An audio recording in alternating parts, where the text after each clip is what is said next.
Hey everyone, I'm Megyn Kelly. Welcome to the Megyn Kelly Show. We are less than 24 hours removed now from yet another assassination attempt on former President Donald Trump's life. And already the media vultures and far left are suggesting there's nothing to see here. In reality, as you know, there's plenty, and it's deeply disturbing. From the serious concerns about efforts to protect Mr. Trump's life to the troubled life of a would-be assassin that should have raised plenty of red flags. Just a short time ago, suspect Ryan Ruth, again, we generally do not name shooters like this, but given that it is a presidential assassination attempt, we've chosen to do that, just like we did at the last presidential assassination attempt. He appeared in federal court, his hands and feet shackled. Fox News reporting he laughed and smiled his way through the appearance. It's not on camera because this is federal court where they don't allow cameras. We also now know that this man has had run-ins with the law, including back in 2002, when court records show he was convicted of possessing a weapon of mass destruction, said to have been a machine gun. Ruth's social media is also filled with anti-Trump rhetoric. He claims to have voted for Trump back in 2016, only to have then turned against him. Since 2019, Ruth has exclusively donated to Democratic causes and candidates, and it also appears to have supported, for a time anyway, Mr. Trump's former rivals, Vivek Ramaswamy and Nikki Haley at one point. In an April 2024 post directed at President Biden, Ruth said, quote, "Democracy is on the ballot and we cannot lose." That, of course, echoes the same language from a President Biden post back in October 2023. And so many comments. I mean, let's be honest. Like, we're showing on the board a Biden post reading "Democracy is on the ballot." But this is their line against Trump, that democracy will end if Donald Trump wins again. That's been as close as I can figure to a campaign slogan for Biden and for Harris. That's what they want you to believe the stakes are. Hitler or normal America. This guy Ruth appears to have been publicly supporting the Biden campaign, as evidenced by a bumper sticker spotted outside of his home in Hawaii. And then there's the disturbing book he self-published called Ukraine's Unwinnable War. In it, he issued a direct message to Iran. You're free to assassinate Trump. No one here in the U.S. seems to have the balls to put natural selection to work. Earlier today, former President Trump spoke to Fox News and said of his would-be assassin, quote, "He believed the rhetoric of Biden and Harris, and he acted on it. Their rhetoric is causing me to be shot at when I am the one who is going to save the country. And they are the ones that are destroying the country, both from the inside and out." Joining me now for his first interview since the latest attempt on his father's life is President Trump's son, Eric Trump. He is executive vice president of the Trump Organization.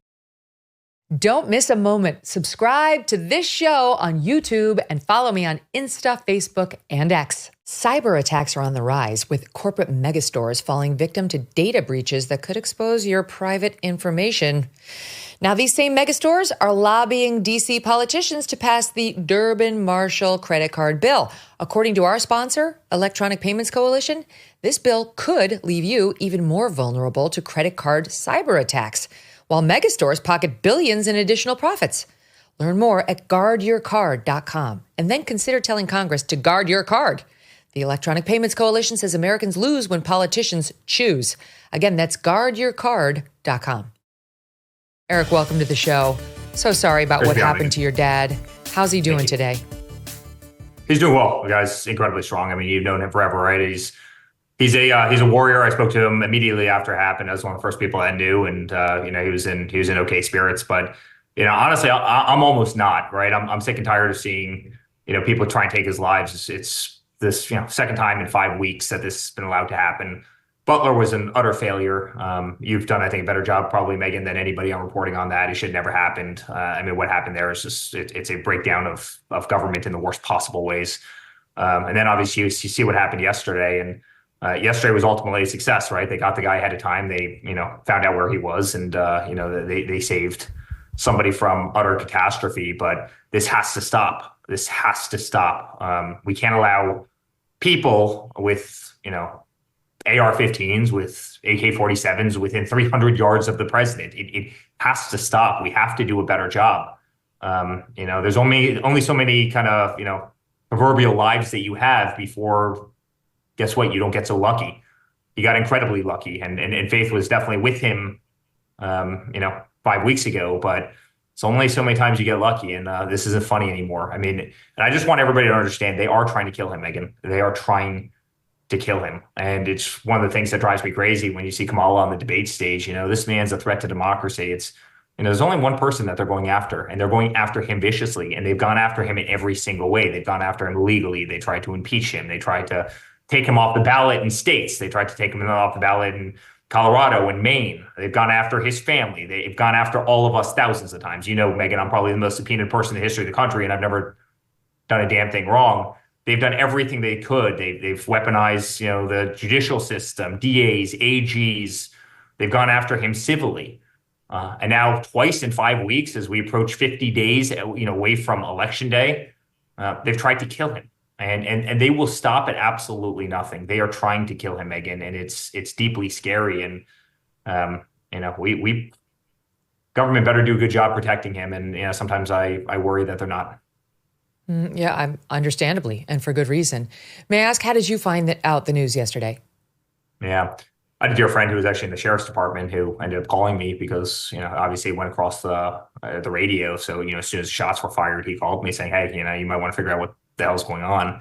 It looks like they just tried this for a second time. And so obviously I got on the phone, and, they were taking him off the course. And that's how I found out. But it's, coincidentally, I was driving south on 95. I actually took a personal video of the guy being arrested at the time. I mean, it's interesting how small the world can be at times, but I'm driving south on 95. The police chase was going north on 95. And literally I drive by all the helicopters and all the squad cars that are arresting the very man that, 15 minutes before tried to shoot my father. It's interesting how the world works, but it's, thank God they got him. And now apparently he's in federal court laughing in front of the judge. So, that's the type of person that we're dealing with.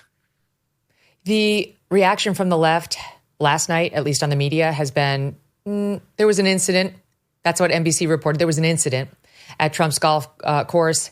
And, oh, by the way, let's get back to cats and dogs in Springfield, Ohio, and Trump's irresponsible rhetoric. Did you see any of that in your reaction? Yeah, that's part of the course for the media. I mean, we've obviously found out based on this whistleblower came forward with a signed affidavit that ABC gave the questions to Kamala Harris. I'd like to know where Bob Iger is on this whole thing. I mean, you want to talk about disgusting, and that's part of the course for the media. They may as well be, the PR arm of the Democratic Party. 100% of their coverage toward her is positive, despite the fact that she's the worst vice president in the history of this country, bar none. It's not even close.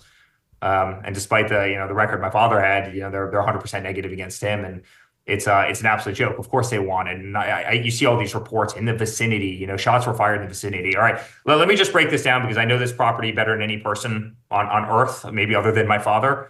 I run these properties.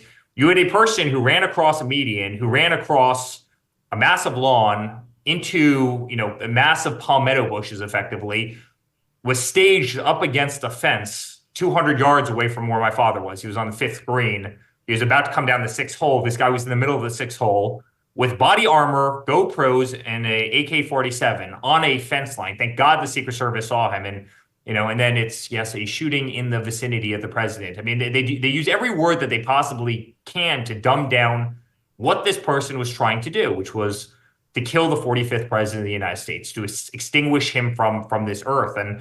But that's part of the course. They don't want that story out there, right? They don't want this headline.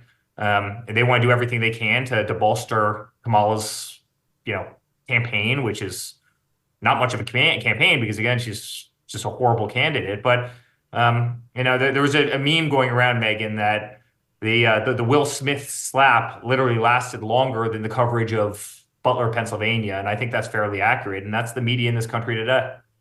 Mm-hmm. The thing that struck me yesterday was your dad has a few pastimes. He doesn't drink. He doesn't smoke. So what does he do to burn off stress? And there must be a lot of it on him. He plays golf, which is a good thing to do. And now even that has been hampered by this would-be assassin. I mean, now your dad's not going to be the same when he gets out. He's going to have to worry about whether somebody's trying to take his life. Is that, in your view, a Secret Service failure, an intelligence failure, a rhetoric failure by people who say he's Hitler? What do you think? What are you blaming today? It's a question that pains me to answer. And there's really two sides of it, Megyn. The agents, and I know them. I know all the ones that were on the stage in Butler, Pennsylvania, and they did an awesome job. The ones on that stage did an awesome job. I mean, they would take a bullet for him. And there were ones on that stage who were with me for 3 years. I know them personally. They're personal friends of mine, right? There were people that were out there with him yesterday, and they did a phenomenal job. They got him off that course so quickly. I mean, as the first shot went out, they were pulling him off, and they did a hell of a job.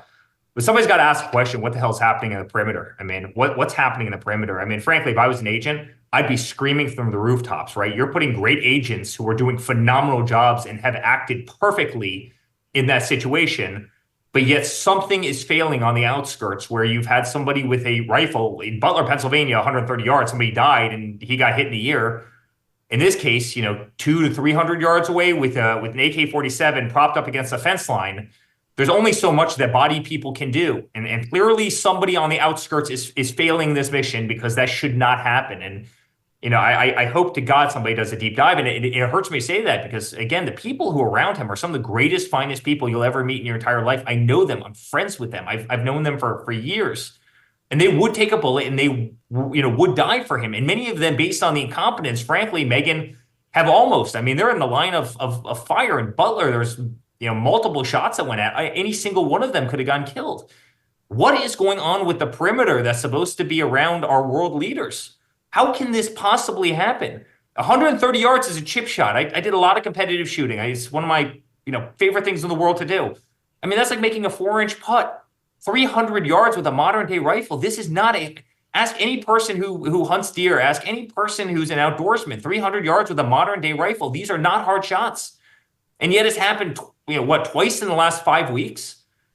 We better rethink our tactics. And on every side, every person who is a political protectee in this country, we better rethink our tactics because whatever the hell we're doing right now, Megyn, it's not working. It's not working. And there's not going to be too many more chances before somebody gets awfully lucky because these aren't hard shots. One word on that ABC affidavit to which you referred. We're actually going to take a deep dive into that later in the show. ABC hasn't responded to our requests on whether they want to deny any of these allegations, nor has Speaker Johnson hasn't weighed in. Allegedly, he got the letter from this whistleblower. But we are going to take a deep dive into whether, in fact, there's reason to believe they cheated on that debate, that they gave Kamala Harris, explicitly unfair advantages, sample questions, and so on, just so the audience knows. Can I ask you this? Because right now, in the wake of the second attempt on your dad's life, we have President Biden, Vice President Harris saying the right things about, no one should be subjected to political violence, and, this is wrong. And yet there seemed to be absolutely no accountability, nor was there any shift in tone from Kamala Harris, who's now the nominee, after the first assassination attempt. The rhetoric has been at a boiling point consistently from their side, not just about politics and who should run the country, but about how evil your dad is. So do you accept their statements today that they're very sorry about what happened and that really this should never happen? No, I don't accept their statements, Megyn, and not at all. Before Butler, Pennsylvania, 2 days before, Biden had a truth or an X up saying that we should put the president in the quote unquote crosshairs. You've done a better job than anybody going back. Look at Maxine Waters' comments. Look at it, right? You kick them when they're down. You kick them again. You hit them hard. You hit them when they're down. They are the most violent people in the world. The bullets are only going one way here, right? When was the last time that? And it's insane. They've called for violence so many times. So no, I don't believe the rhetoric at all. This is the same administration that wouldn't give RFK Secret Service protection, despite the fact that multiple people in his family, not despite the fact that he's a serious political candidate for a major party in the country, but also despite the fact that several people in his family have been executed, right? They've been taken out by assassins. They refused to give the guy, and my father was the guy who came out and said, give this guy Secret Service protection. You're going to get this man killed. I don't think they give it to him, Megyn, honestly, and it pains me to say that. And so, yeah, you see some post online that doesn't feel genuine at all, that's written by some staffer saying the absolute bare minimum of what should be said. And there was no accountability. Why didn't Biden get rid of the Secret Service director? Why did she have to resign on her own after she gets up there and says the reason that they didn't have snipers on the roof in Butler, Pennsylvania is because the slope of the roof was too steep, right? Everybody knew that was BS. Everybody knew that was total nonsense. It was the least steep roof of all of them. In fact, the roofs that the snipers were on were exponentially more steep than the roof that the would-be assassin tried to shoot my father from. Yet, this is the narrative, right? And there's no accountability. I mean, if I was Biden, I would have forced a resignation 5 minutes after this. I mean, isn't that what happens when protectees start getting shot at when you have such big lapses? But they never hold anybody accountable. They didn't hold Milley accountable when you had the most disastrous withdrawal from Afghanistan, right? I mean, why is it that this administration holds no one accountable for failure after failure? I mean, what's that going to do? That's just going to incentivize further failure. That's never going to get you to a good result. People should know that they have responsibility, and they better take that responsibility seriously. Otherwise, they're not going to be there the next day. That's how the real world works, but that's not how it works under these guys. And so, no, I think it's a lot of lip service. I think the tweets were incredibly generic. They were nonsense. I guarantee you they probably never even saw them. They were probably written by some low-level staffer who put it out because they realized that they had to say something. But I think it's completely disingenuous, especially, again, given that Biden has been the first person to say he hopes Donald Trump remains in the quote-unquote crosshairs, which, unfortunately, he's been twice in the last 5 weeks. Exactly right. The weirdness of this would-be shooter's book, talking about Iran. I'm going to quote more now from this book, which is available on Amazon. I would like to celebrate the amazing work of John Kerry that very humbly and humanly handled the Iran deal, which elated me and the whole of the world. I must take part of the blame for the retarded child, quoting here, that we elected for our next president that ended up being brainless. But I am man enough to say that I misjudged and made a terrible mistake. And Iran, I apologize. And here's where he says what we said in the intro. You are free to assassinate Trump as well as me for that error in judgment and the dismantling of the deal. No one here in the U.S. seems to have the balls to put natural selection to work, or even unnatural selection. There is an Iranian death threat on your dad. They've been investigated, and there was a warning that the Secret Service was aware of before Butler, though the complaints by the locals was that was not shared with them. Do you have any concerns about whether this guy might have some ties to Iran or some foreign actor overseas? Yes.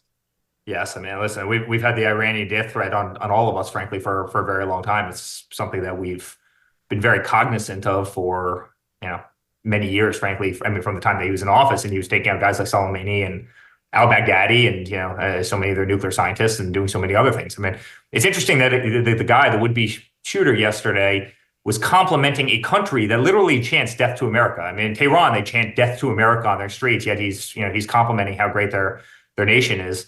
It's also kind of ironic that, we had total peace in the Middle East under my father, right? Iran was broke. We were exporting oil from the U.S., meaning we didn't need their oil. My father put massive embargoes on them. Effectively, anybody who buys Iranian oil, we're not going to buy a single product. I mean, the United States of America will not buy a single product from. So you want to trade oil with them? Congratulations. You're effectively cut off from every market around the world. Iran was broke. There were no missiles flying. They weren't attacking our greatest ally in the Middle East, right, which is obviously Israel. There was total peace, no problems from the Taliban, no problems from ISIS. Taliban, right? For the last 18 months, we didn't lose a single service member over in Afghanistan. My father sent the head of the Taliban literally a picture of his home. And, hey, guess what? Don't mess with the United States. You know what's going to happen if you do. Right? There was peace in the Middle East. You had the Abraham Accords. You had the moving of the embassy, as everybody knows very well. You had the Golan Heights. You had so many great milestones in the Middle East. And, it's amazing that the shooter, it's the same guy that's laughing in front of a courthouse right now as he's, facing probably the rest of his life in jail for doing what he, inevitably wanted to do. But, it's amazing that this person is a guy who's, complimenting a country that, again, wants our total demise, wants to create nuclear weapons to use against the West, to extinguish our religion, our way of life, our families, and everything that red, white, and blue stands for. And so, it's very par for the course for the guy that I see in that picture who looks like a total maniac. Mm-hmm. There is a retired FBI assistant director. He was in office from 2004 to 2006. His name is Chris Swecker. Was 24 years with the FBI. Helped actually capture Eric Rudolph after the Olympic Park bombing, the actual guy who did it. And in a Newsweek interview, he said the biggest question to answer here is, how did the would-be assassin know to be at that location at that time? And then he goes on to say, Eric, there are only three possible answers. He guessed and got very lucky. He conducted surveillance on Trump and followed him to the golf course, or he had inside information about Trump's schedule. Your thoughts on those three possibilities? I agree with him 100%. And in what world do we think it's a good idea for somebody with a pistol to be fighting a guy with a rifle, right? Those odds, this is never good, never good. Pistols versus rifles don't work out well, in the modern day. We better get a real perimeter around the president, and we better do so quickly. Megyn, they're trying to kill him, right? They're trying to kill him. I said it, and it was very controversial when I did, and I'm not a tinfoil hat wearing guy. I'm a very pragmatic guy. I've just seen what they tried to do to my family for the last, 10 years now of being us, of us, being in this game. I've seen every single trick. They laughed at us first. Then they tried to take him down. Then they tried to impeach him. Then they went after him. They tried to do everything. And the only thing that was left for them to do was to literally kill him. And a couple months before Butler, I literally said, it would not surprise me at all. These people will stop at absolutely nothing. And that's exactly what we're seeing. And then you take that with real lapses in security. And I'm not talking about even yesterday. I think yesterday, in many ways, was a success. They got the guy before he could do something bad. But we better work on this perimeter because this is getting far too close. Butler was a disaster. And even when Blumenthal, it was probably the biggest anti-Trumper in the world, right? When he comes out and says that there's a lot there to unpack, we better start getting serious because, Megyn, we'd look like a third world country. We probably already do, to tell you the truth, but we'd look like a third world country if if the leading candidate, former president of the United States and leading candidate, likely the 47th president of the United States, gets executed in Palm Beach, Florida. We'd be the laughingstock of the entire world. Congratulations. We're no longer the superpower of the world because people would be laughing at us. Not to mention what would probably be the ramifications that came out of something like that. Civil wars in countries have started for less than things like that. I couldn't even fathom what that would mean for our nation, what that would mean for the American dream, what that would mean for our prosperity, the respect or lack thereof. You can't spend $3 billion on an agency to protect effectively two people, really protect two people. And have gaps. And there were gaps in Butler. There's no question about it. And honestly, it just feels to me same gap, right? Perimeter in Butler, perimeter down here. As somebody who knows this golf course, you tell me, is it possible, do you think, for somebody to have just followed your dad, just sort of stumbled upon his schedule, like looked for him and then followed him to the golf course? Yeah, it's awfully easy to see a big motorcade pulling in there, right? But clearly it was premeditated. There's no question about that. The guy effectively went into a bunch of Eureka palms, posted along. Yeah, but how would he know your dad would be there on this particular Sunday, right? Your dad's, apparently it wasn't broadcast. So, do you have any, because, there are a lot of people thinking this had to be an inside job. And I know we have to entertain that. We have to look down that lane. But is it plausible that he just... Yeah, go ahead. Everybody had better entertain it. Everybody had better entertain everything. Yeah, right. I never thought I'd say this again. I'm not that tinfoil hat guy. I'm actually a very sane human being, and I think there's a lot of conspiracy theories out there that are absolutely insane. You better believe after twice in 5 weeks, you better start entertaining all of those scenarios because something is very, very wrong, and it could have been very, very different. The guy literally brought a rifle across. Megyn, if you look at that, right, you've got a massive street that's wide open. You've got probably 20 yards of beautiful, perfectly manicured grass. Then you get to a row of beautiful palm trees, right? Royal palm trees. And you have about another 20 yards of grass. And then you've got a big hedge line. Inside the hedge line, you have a chain link fence right on the other side of that. He literally got across all of that holding a long gun. And no one saw this, right? There weren't eyes on the street. It's not like he's creeping through a bunch of woods to try and get in a concealed spot in total camouflage. He literally went across a massive highway in the middle of the day with a long gun, something that you can't just throw in a backpack, right? And slither his way into the bushes, adjacent to a golf hole that my father happened to be on at that time. Yeah, you better entertain those possibilities because that's seriously bad. And the guy from looking at him looks like a total nut job. Obviously, he's crazy. You see that picture, but what happens if he wasn't? What happens if that guy was well camoed? What happens if that agent just didn't happen to be there at the right time? What happens if that guy killed that agent and then used a scope rifle to take somebody out from not a far distance? we better really start locking down this perimeter because something is awfully wrong. And as I said 3 times on this interview now, they are trying to get him. Do when I said you it feel 6 months comfortable ago, I having the believed in my FBI? heart that they would stop at nothing. But now the world knows they are trying to get him. Do you feel comfortable having the FBI conduct this investigation? Ron DeSantis is saying he will conduct an investigation of his own down in Florida just to make sure. There are a lot of people who don't trust the FBI. A lot of people at this point have questions about the Secret Service. Who would you like to see investigate this? Yeah. It pains me to answer this question because honestly, I'm the biggest law enforcement guy. I mean, my best friends in the world are all law enforcement. I mean, it's literally Megyn, my closest friends in the world. I've told you stories about them, including yesterday, but they are some of my closest friends in the world. But then I see the weaponization of government. I mean, I was the guy that got the call from the FBI that, about the servers in the basement of Trump Tower communicating with the Kremlin, right? We disproved that in 12 hours, right? First of all, we didn't have servers in a basement because guess what? Basements flood, right? You don't put servers in basements. It's stupid. Second of all, we're largely cloud computing. So, the notion of really having servers that are communicating with the Kremlin it's insane. We had disproved that, yet that hung over the first 3 years of my father's presidency, right? They could have shut that down second one, day one, and they let that drag and they let that linger. It put 2 superpowers against each other, if you think about it, right? The 2 superpowers with the most nuclear weapons on Earth, Russia and America, for a 3-year period of time, almost couldn't have communications because of the sham hoax that was happening. When an agency knew that it was nonsense, that it was garbage, that there was nothing there, they let it hang over my father. And so do I have full trust in the FBI? No, I don't. I don't. I've seen more leaks through that agency. I've seen more things about us get leaked that were just untrue. I don't, unfortunately, I don't have faith. And it's so sad because I have a bunch of friends who are FBI, who are agents, like, the actual gun carriers in that organization. And these are the most incredible people you've ever seen. I mean, a couple of my closest friends in the world are in that agency, and they also shake their heads saying, what the hell is going on? I mean, it's really amazing how, one floor in one office building and in Washington, D.C. can corrupt an entire agency. And you see that with the Secret Service as well sometimes. I mean, some of the finest people you have ever met in your life, people who, regardless of whether we win on November 5th, will be some of my closest lifelong friends, were people who, frankly, were assigned to Laura and I for a 4-year period of time or a 3-year period of time, depending on when their ship came in.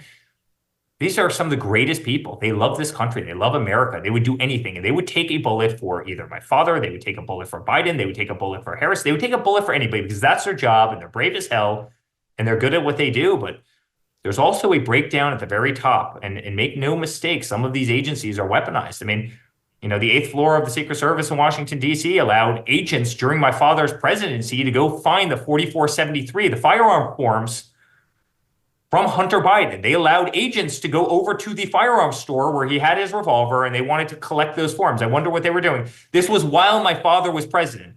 Do you think while Joe Biden was president, if Laura Trump threw a revolver in a trash can outside of the supermarket, do you think Secret Service agents would be going over there and trying to fish it out of a dumpster or going over to the gun store to try and collect the paperwork? Of course they weren't, Megyn. There's corruption in the government. There's massive corruption in the government. That corruption only goes one way. Right? I mean, the Democrats have done everything they can to weaponize every single system. They've weaponized the military. They've weaponized the DOJ. They've weaponized the entire legal system. I mean, they're sending the number 3 person in charge of the DOJ to New York to prosecute my father to try and take him off the ticket so that Joe Biden had a better chance of winning. And everybody knows the end story of what happened there. It's insane. They've weaponized these institutions top to bottom. I mean, they've weaponized healthcare. And at the center of it is a real life human who has a family, has grandkids. That was one of the first things I thought about. Like, you've got 2 young kids. What are they, like 7 and 5 now? How do you explain to your little ones and by the way, that people are trying to kill grandpa? My kids were sitting on my lap when Butler happened. I was literally typing an email. They were sitting on my lap watching him, right? Everybody was speculating that he was going to make the Vance announcement that day. I knew he wasn't going to, but everybody was watching that rally. It was being telecast by everybody. My kids were 6 and 4 at the time, but I had a 6 and 4-year-old sitting on my lap watching their grandfather, go down with blood flowing across his face. Yeah, he's a real life human being, and it is a real life family. But beyond all of that, I mean, don't cry for us. We're big boys. We can stand on the stage and have so, and I will to the day I die. And I don't care what they do to us. They're not gonna, but this is the guy who does not need to be doing this.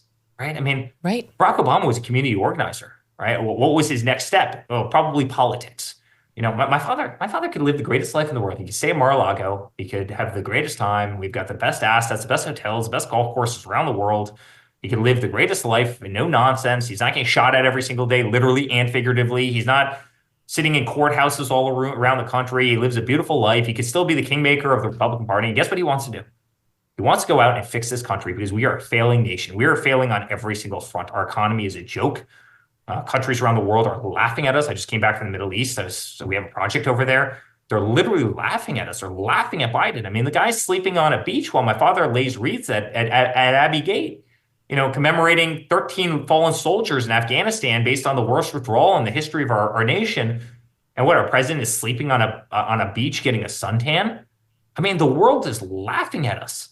It's crazy. You have Kamala Harris, who doesn't have a single policy that makes any sense whatsoever. I mean, her economic policies would bankrupt this country in about 2.5 seconds. She's put in charge of the border. We've had 20 million people come across our border. We have 300,000 kids that have died of fentanyl poisoning, and they laugh about it. They haven't done a damn thing. And then she comes out, yes, I'm going to be very serious about the border. Very serious about the border. Megyn, they flew in 320,000 people on aircraft, 737s, into airports all across our nation in the middle of the night. Yet she's saying she's going to be serious about enforcing our border, right? They let in 20 million people into this country. They sold an entire wall that my father had built, right? He put up 500 miles, almost 600 miles. All the rest of the border wall was built. They sold all that steel for scrap at like 4 cents on the dollar, right? And yet they come out and say, yes, we're going to be very serious about closing our border.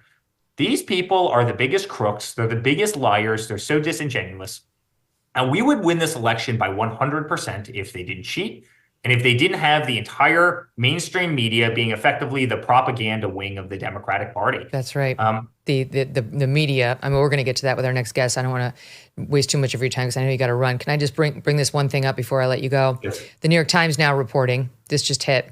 The federal criminal complaint filed against the suspected gunman says his cell phone was in the vicinity of the area along the tree line of the Trump golf course beginning at 1:59 a.m., which would have been 12 hours prior to the Secret Service finding him, meaning it appears he was likely lying in wait potentially for 12 hours.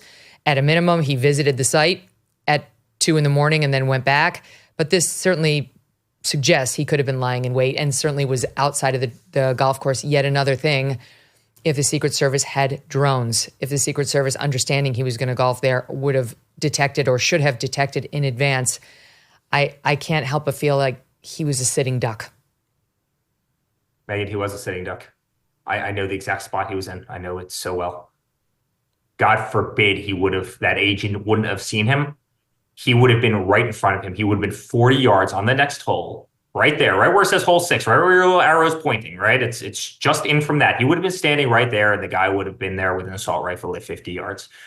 Thank God for that agent doing their job. But somebody better take perimeter security more seriously. This is not going to end well. Nothing about this is going to end well. The fact that it's that premeditated, that the guy was there 1 o'clock in the morning, yeah, that's seriously problematic. What the hell is a person doing there at 1 o'clock in the morning? This is... Megyn, I can't even tell you how I truly feel about this because it's not only is it devastating for, as a family member, right? I mean, this bothers me more that this is against him than it would be if it were against me, right? I'd be substantially less, upset, but like, we've got to be better than this as a country on every front. On every front, we have to be better than this as a country. And there should be universal outrage, but there isn't. There isn't. You've seen some of the nasty reaction from leftists online celebrating it. They have absolutely no sympathy for him. You see the snarky comments after Butler, like they're sorry he missed. Bob Iger, who's the head of ABC, he's the head of Disney, but obviously the parent company, to ABC. I mean, where's the outrage? Where's the outrage against Bob Iger? I mean, if I was Bob Iger, I'd fire everybody at ABC News. I'd fire everybody. I mean, you just tanked the entire brand for ABC News. Where is the outrage? I mean, this is a guy who runs a publicly run company, right? I mean, Disney is he's got a fiduciary duty to his shareholders. His shareholders are hundreds of thousands of people around this country, maybe millions of people around this country and around the world. yet there's no ramification, right? And they, no different than an organization is willing to literally give the questions of a presidential debate to one of the candidates that they favor. Does it come as any surprise that they want to bury the second time my father has almost been assassinated in a 5-week period of time? That shouldn't shock anybody. Everybody knows whose team they're on. George Stephanopoulos, I mean, he was part of the war room. He was part of the Clinton, political team with James Carville and all these people. Does anybody really believe that these people can be fair and objective? Of course they can't be. But also, Megyn, where's the shareholder outrage? If I was a shareholder of Disney, and thank God I'm not, because honestly, they're a failing company at this point, but where is the outrage? Don't these people demand more? Yeah, apparently not. I mean, the answer is yes. It's a hypothetical question, but I mean, the fact that Bob Iger has not said a word about either what's happened then and they continue the narrative today, not to mention the NBCs and frankly the CNNs and everybody else on that hit list, it's horribly disgusting. We need answers. Yeah, they're not acknowledging the multiple failures at the debate. They're not reversing any of their fake fact checks, which is just a disgrace. They're being celebrated for these fake fact checks by other members of the media. And then on top of that, you get this self-proclaimed whistleblower saying ABC gave her sample questions. ABC agreed with the Harris campaign. Again, not yet responded to by ABC or by Speaker Johnson, who was allegedly copied on the whistleblower letter. But not only that they gave her sample questions, but they agreed that they wouldn't ask her about Joe Biden's mental fitness, that they wouldn't ask her about her brother-in-law and his term in the Department of Justice, where he was accused of intentionally giving out big settlements to left-wing plaintiffs in order to curry favor, or her time as California AG. This guy certified mailed this verified, meaning sworn under the penalty of perjury, affidavit the day before the debate. The day before. We haven't seen it. This needs to play out. But why has there not even been an on-the-record denial? This was everywhere yesterday, and it compounds what we saw at the debate, which we know with our own eyes, irrespective of whistleblower, was a negligent attempt at journalism.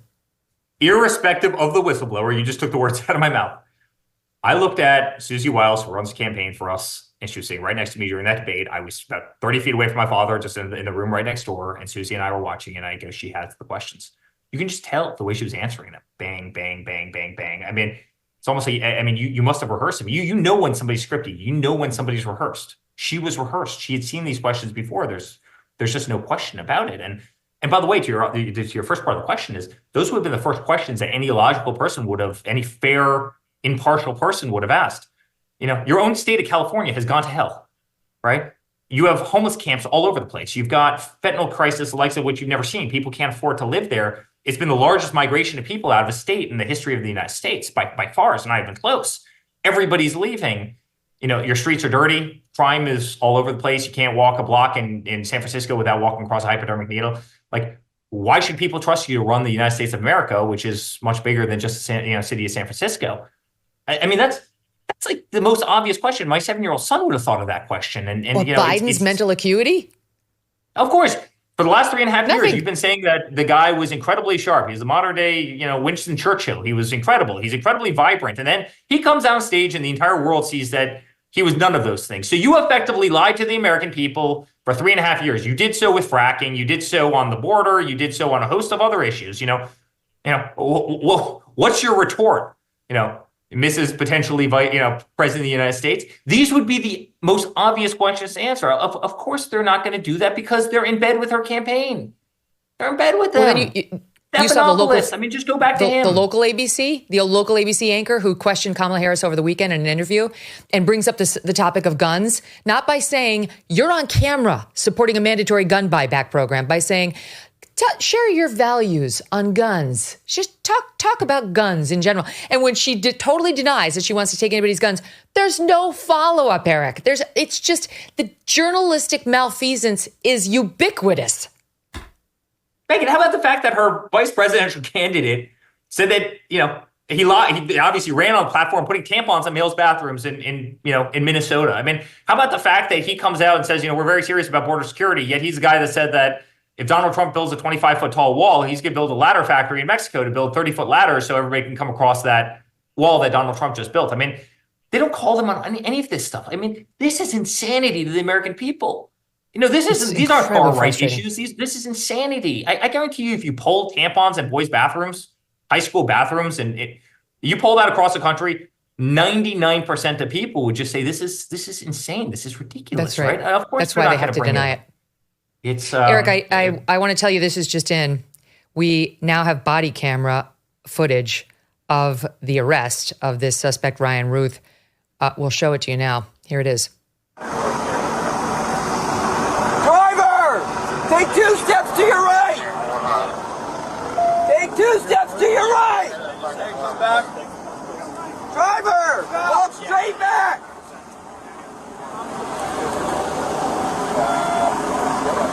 Keep walking. Keep that long.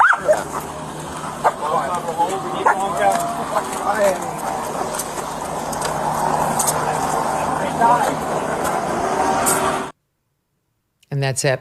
FYI, more information coming in about how long he was at the golf course beginning at 1:59 a.m. According to the police affidavit in support of the arrest, he was there. Let's see. Hold on. Yeah, it looks like his cell phone was there from 1:59 a.m. to 1:31 p.m. It looks like they are suggesting at least his cell phone and possibly he were there. The two of them together were there for 12 hours, and there you can see the police doing exactly what they ought to do. So far, he's been charged with possession of a firearm by a prohibited person, a convicted felon, and possession of a firearm with an obliterated serial number. The scary thing here is if those charges don't get amped up, this guy could potentially see daylight again. I don't know. But it just underscores the level of danger your dad was facing yesterday. I'll give you the last word. I know you got to run. Thanks for giving us so much time. Well, those charges are insane, right? I mean, people are charged with the unlawful possession of firearm all the time, right? And okay, fine. The guy didn't have a serial number on his gun. I mean, the guy wanted to assassinate a person who is beloved by hundreds of millions of Americans, a guy who is a great commander-in-chief of this nation, a guy who's probably the most iconic person, one of the biggest brands anywhere in the world. It was premeditated. He was there in the morning, as you just said, likely there for 12 hours. And you get charged with unlawful possession of a firearm. Megyn, come on, that will flush its way out. I'm sure there'll be federal charges and other things, but I would have thought that those charges would have been a hell of a lot more significant than that. And believe me, if it had been the way around, you better believe that they would have been more significant than that, and hopefully more will come. Thank you for all your time. All the best to your family, to your dad, your kids. We really appreciate it. Stay well. Great job with the show. We'll see you soon. Thank you.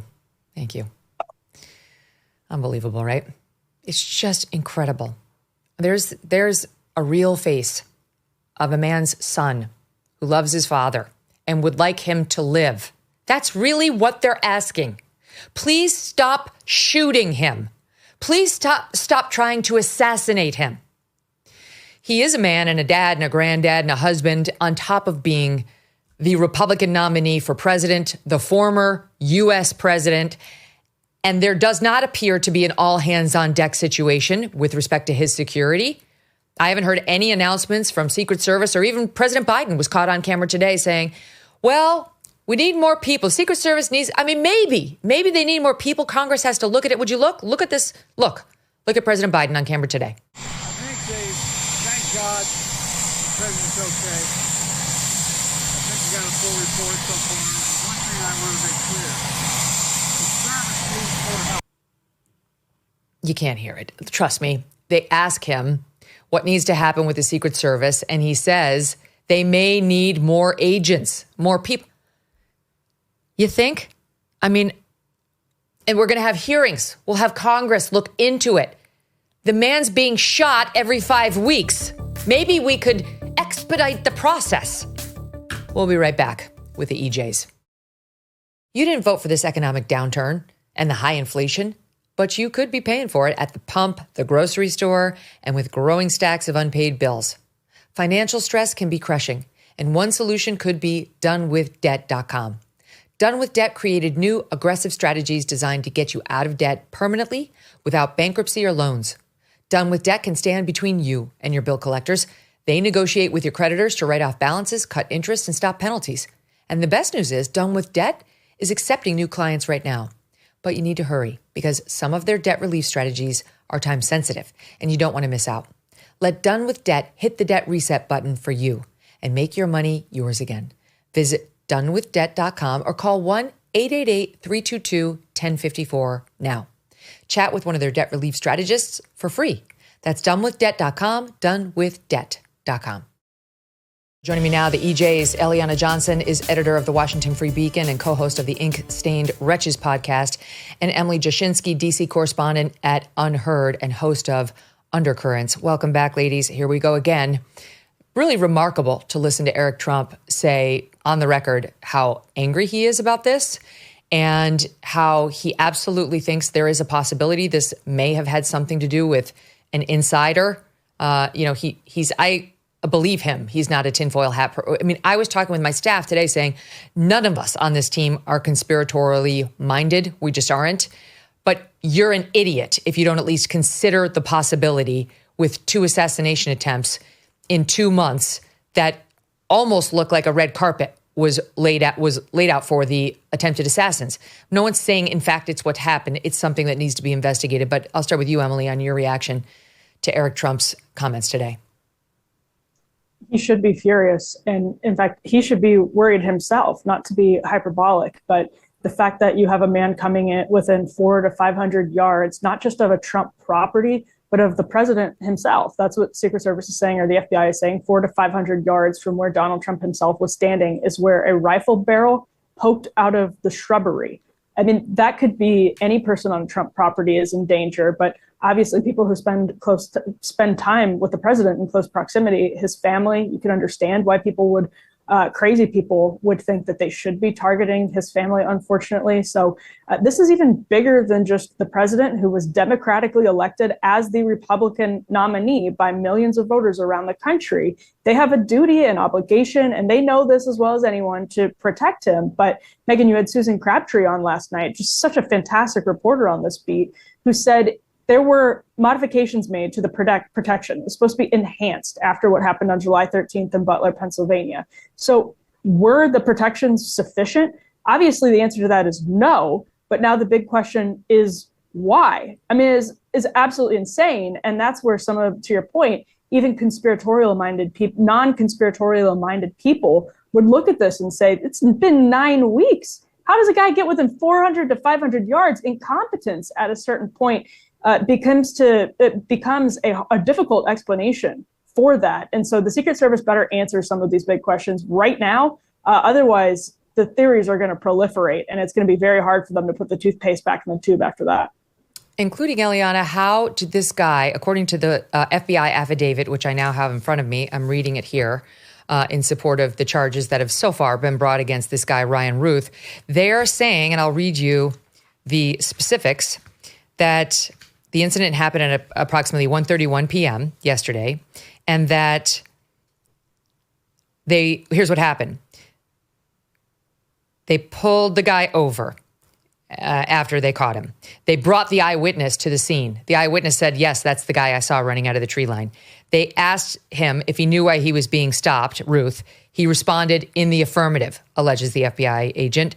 Then they said, during their investigation, they discovered a publicly viewable Facebook post from the guy in which he posted his phone number. They searched the phone number, and they did find out that this phone was located in the vicinity of the tree line described where he was lying in wait from 1:59 a.m., that's 2 in the morning, until 1:31 p.m. when the agents saw it. 12 hours he appears to have stayed there, lying in wait to shoot the former president. That's a security failure. Absolutely. There are a lot of unanswered questions about the last assassination attempt on the president, including the shooter's motive. And this opens a whole new set of questions that need to be answered, including my understanding is that this was a last minute decision for the president to go and golf. So how did Ryan Ruth know that the president was going to be there? It appears that his phone was in this area before the president had even made this decision. So there are a lot of new questions to answer, but I do think one thing is clear. The last assassination attempt was due to a failure to secure enough of the perimeter around Trump. to make an assassination attempt impossible.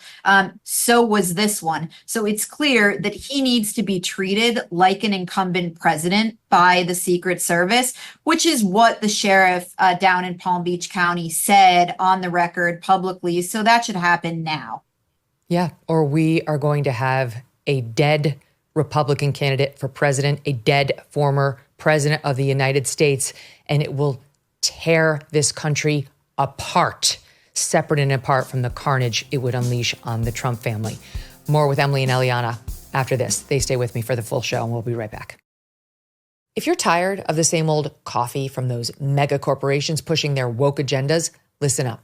It's time to take a stand and support a brand that truly embodies American values, Blackout Coffee. They stand with hardworking Americans who believe in family, faith, and freedom. They roast some of the most incredible coffee you will ever taste using only premium grade beans, roasted and shipped to you within 48 hours. And for the cold brew fans, Blackout Coffee is excited to announce the launch of their 2 new ready-to-drink cold brew coffee latte options. Don't settle for less. Make the switch to Blackout Coffee. Head on over to blackoutcoffee.com/MK or use the code MK for 20% off your first order. That's blackoutcoffee.com/MK. The code is MK. Join the movement and taste the difference. Remember, with every sip, you're supporting a brand that stands for America. Be awake, not woke. We are back. The EJs are with me, and I am just now putting 2 and 2 together, Emily and Eliana. Susan Crabtree was on this show last night, as you point out, Emily. There's no better reporter on the Secret Service. This is her beat. She knows it all. And she told us about concerns that Iran may have infiltrated the Secret Service. Mm-hmm. She told us, I'm pulling up her article here from August 26th, which she referenced last night. Some U.S. national security officials are convinced that agencies devoted to protecting the security of presidents and other political leaders have been compromised by Iranian intel assets, 3 knowledgeable sources told Real Clear Politics.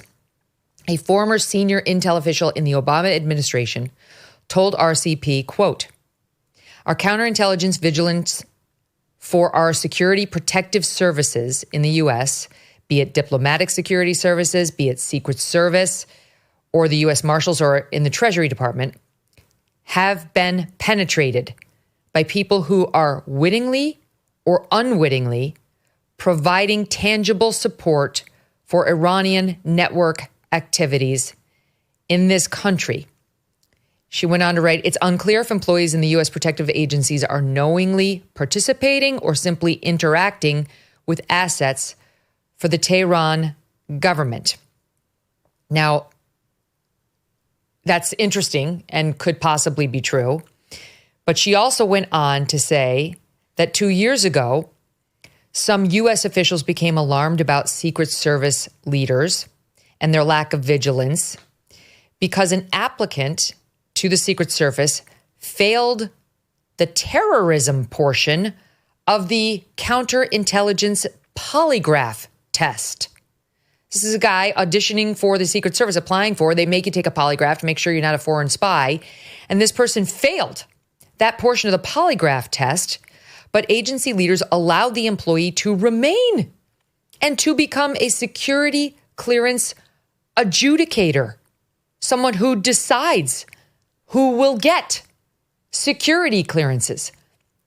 I feel like I'm on an episode of 24 where this is bizarre fiction that could never happen in real life. But I trust Susan Crabtree.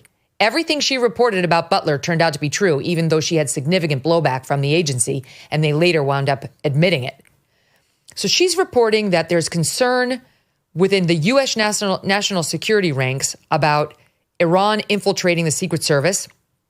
A former senior official in the Obama administration said it has been penetrated by people who are either wittingly or unwittingly providing tangible support for Iran and a network of Iranians in this country, and somebody who failed the counterintelligence piece of the Secret Service polygraph test was nonetheless allowed to join the Secret Service and approve or disapprove security clearances. All right, so all of that brings me to this affidavit that we just looked at a moment ago, saying that this guy, unless he just dropped off his phone at 1:59 a.m. and just then came back to it 12 hours later, unlikely, he was likely attached to his phone and was lying in wait for 12 hours. How did the guy know that Donald Trump was going to be golfing there? Trump has 2 golf courses in this area. He's got one at Mar-a-Lago, which is Palm Beach, and he's got this one, Trump International, at West Palm Beach, which is a stone's throw away. It's very close. So how did this guy, if Trump just made up his mind on Sunday morning to go golfing, how did he know that he was going to go to Trump International versus Mar-a-Lago, which is where Trump stays when he's down there? He stays in the resort connected with that golf course. He couldn't have known in advance if Trump made this decision spur of the moment. He couldn't have known in advance unless someone around Trump told him that Trump had maybe mentioned the night before he might do it, that he was thinking about going to Trump International. How would you know? It could have been a complete crapshoot. The guy could have said, I got a 50-50 shot. I'm from Hawaii. I don't live here. I know he loves to golf and he's down in Florida. He could have said that and just taken a chance. I'm going to put the money on red and go to Trump International and lie here and wait for 12 hours. And maybe I'll do the other golf course the next weekend. I don't know. But it does occur to me that if you had somebody who was close to Trump and heard Trump say something like, I think I'm going to go to International tomorrow, that's exactly the kind of thing that could be leaked. I realize this sounds very conspiratorial. It's by definition very speculative. But guys, I don't understand how even the Susan Crabtree piece of this alone was allowed, Eliana. How is that allowed when it is Iran that's making open death threats against our president right now, our former president? If that's true, it's mind-blowing, very concerning, and merits deep investigation by Congress, of course. But what we do know for certain is that Iran is engaged in very serious efforts to undermine the Trump campaign and to prevent his election. And they have succeeded in hacking the email of a Trump ally. I believe it was Roger Stone's email in an attempt to undermine his election prospects. And so they are trying to disrupt the president's efforts at re-election and have succeeded to a certain extent. And I will say we've heard, compared to what we heard about Russia's attempts in 2016 to aid the Trump campaign, we've heard a whole lot less about Iran's attempts to undermine the Trump campaign, because I think it's a narrative that is unhelpful to Kamala Harris, that Iran does not want her opponent elected president. They would rather have her. And it's one that the mainstream media does not particularly want to talk about. To the other topic you raised, Megyn, about how did this person know Trump would be there? Wait, let me just correct myself here before you make your point, because my team corrected me that Mar-a-Lago in Palm Beach doesn't have the golf course, that the golf course is this one at Trump International. So if he's at Mar-a-Lago, he's likely using this golf course. So that deduction would be rather easy. His other 2 are in Jupiter, Florida, and then there's another one, I think, in Miami. So Doral. Doral. So that would explain, if he knew Trump was at Mar-a-Lago, the likelihood of if he's golfing would be at this particular golf course, which is an important fact to know. Sorry, keep going. I don't know if that changes what you're going to say. Well, to your second point about, is there a leak? Is there an agent inside the Trump campaign?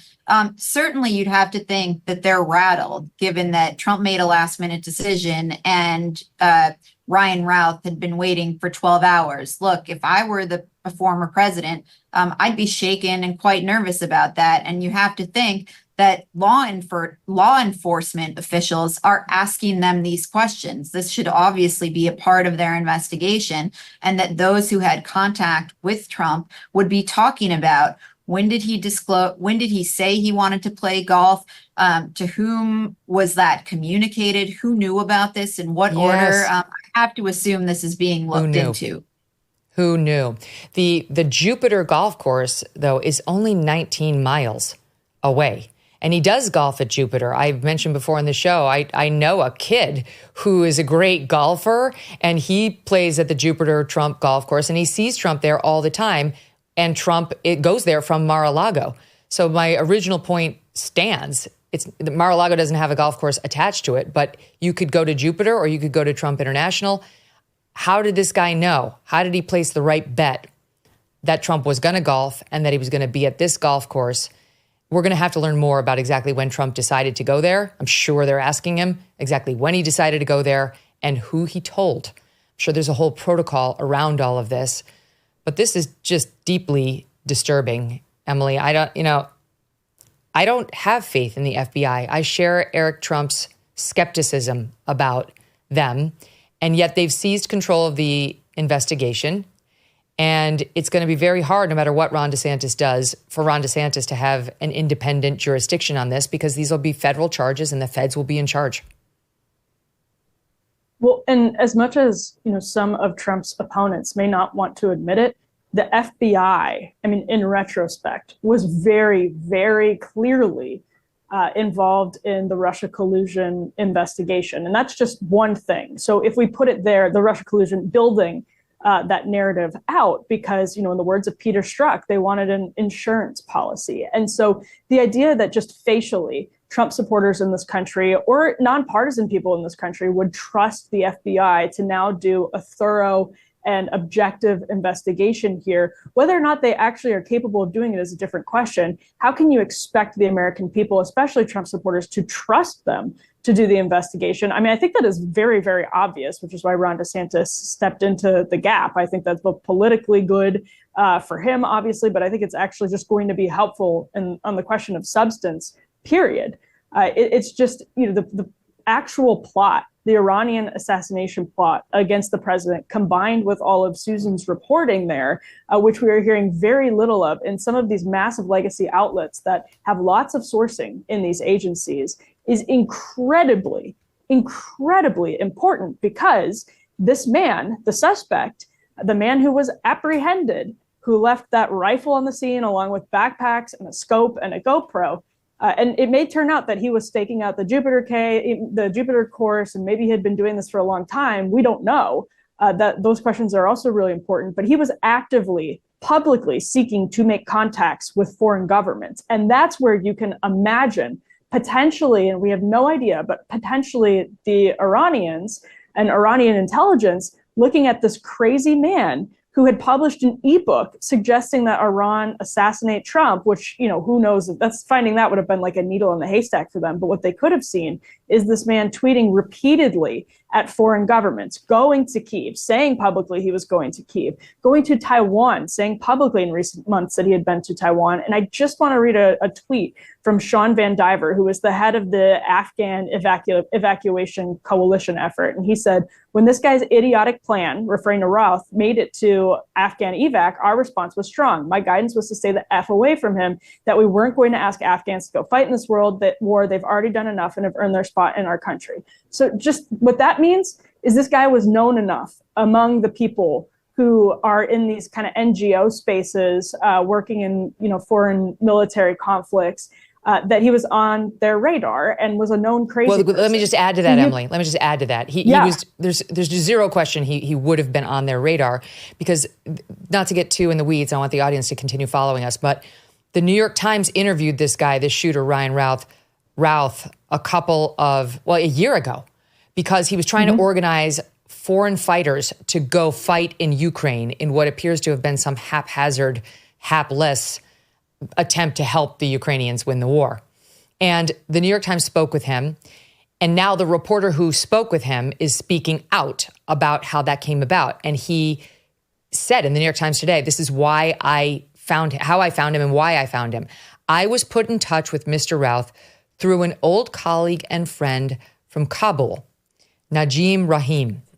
Through the strange nexus of combatants, as one war ended and another began, speaking of Afghanistan ending and Ukraine beginning, this guy, his friend from Kabul, had learned of Mr. Routh from a source of his in Iran. A source of his in Iran. So the guy in Afghanistan has a source in Iran who knows of Mr. Routh. And the source in Iran is former Afghan special ops soldier who was trying to get out of Iran and fight in Ukraine. So you have a former Afghani guy, soldier, wanting to get out of Iran and go fight in Ukraine. And this guy speaks to the New York Times and says, you should interview this guy, Routh. He's trying to get people like me out of Iran and elsewhere to go fight in Ukraine.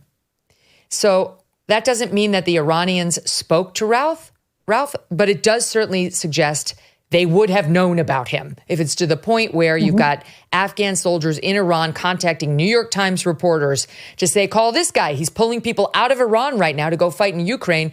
There seems to be little question that the Iranians would know of him. I am not blaming this assassination attempt on Iran, just connecting some weird dots after the Susan Crabtree reporting and saying this needs to be thoroughly looked at. Go ahead.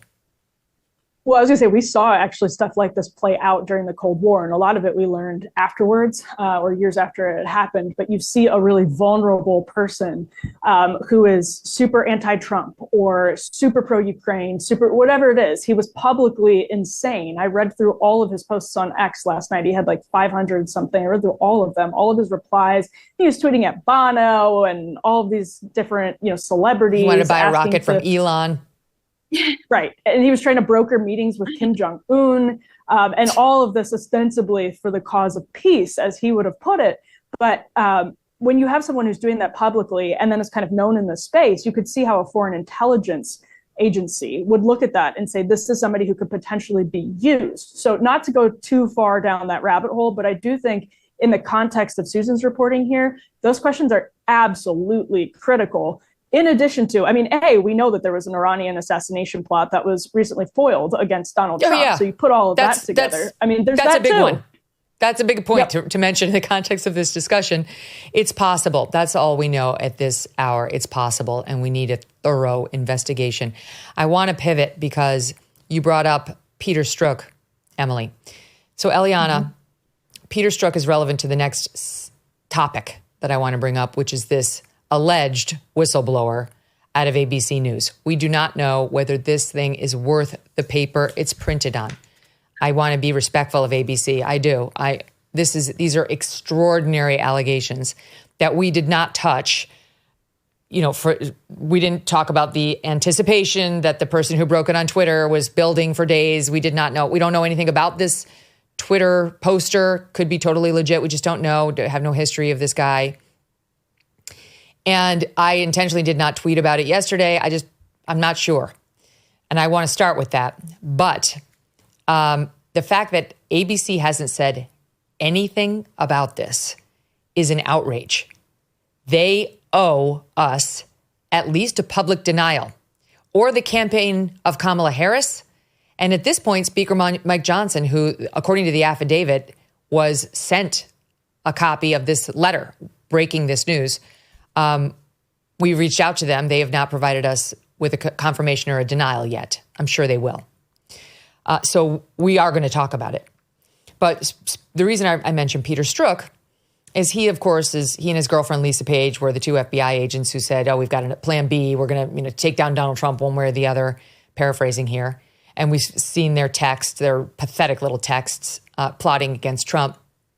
They sued the Department of Justice for releasing their private texts, even though these texts were made on their government phones. And they just got paid out by the DOJ agency that settles claims, that decides when the government's going to pay just to make the case go away. They got paid out a couple $1 million. Well, a man named Tony West used to run that agency within the DOJ, that group within the DOJ. He doesn't anymore. Now he works is on his paid leave at the moment, or leave at the moment from Uber as their chief counsel. But the reason I mentioned Tony West and the fact that he ran this division that does the payouts is this man ran that division for a long time, and he happens to be the brother-in-law of Kamala Harris. And according to the ABC whistleblower, this guy, who over his tenure running that piece of the DOJ, deciding who's going to get paid out, what cases would be settled, doled out millions to unworthy plaintiffs who happen to be left-wing to curry favor for the Democrats. There was one case, according to the New York Post, which did long reporting on this. Back in August, they did this reporting, in which the plaintiffs were about to lose. And he swooped in, according to the Post reporting, and turned the whole thing around, gave them a multi-billion dollar, a $1.33 billion settlement, which was a, quote, stunning turnabout, even according to the New York Times, and caused much consternation within the DOJ, vehement objections, the department's career lawyer saying, what are you doing? We're going to win this case. It was a bunch of farmers alleging discrimination. And they said, you're settling this because of racial politics. And not only that, you inflated the number of plaintiffs from what are actually here because you wanted the Democrat law firms to get an even bigger settlement. They wound up gaining more than $130 million in fees. The projected settlement size ultimately ballooned to over $4.4 billion as additional plaintiffs were added, including Native American farmers. And the government's own statistical expert said he was appalled. Quote, if they had gone to trial, the government would have prevailed. It was a joke. I was disgusted. It was simply buying the support of the Native Americans. And the windfall for the plaintiff's lead lawyer was reportedly some $60 million. That lead lawyer was a member of the Obama-Biden transition team. That's a scandal around Kamala Harris's brother-in-law. He's married to her sister, Maya. The reason this is all background to the segment about the ABC affidavit, the alleged whistleblower, is that this whistleblower, the day before the debate, said one of the topics the Kamala Harris team said would be hardcore off limits for the debate was anything about Tony West. And not just that, anything about President Biden's mental fitness. And not just that, anything about Kamala Harris's time as the Attorney General of the state of California.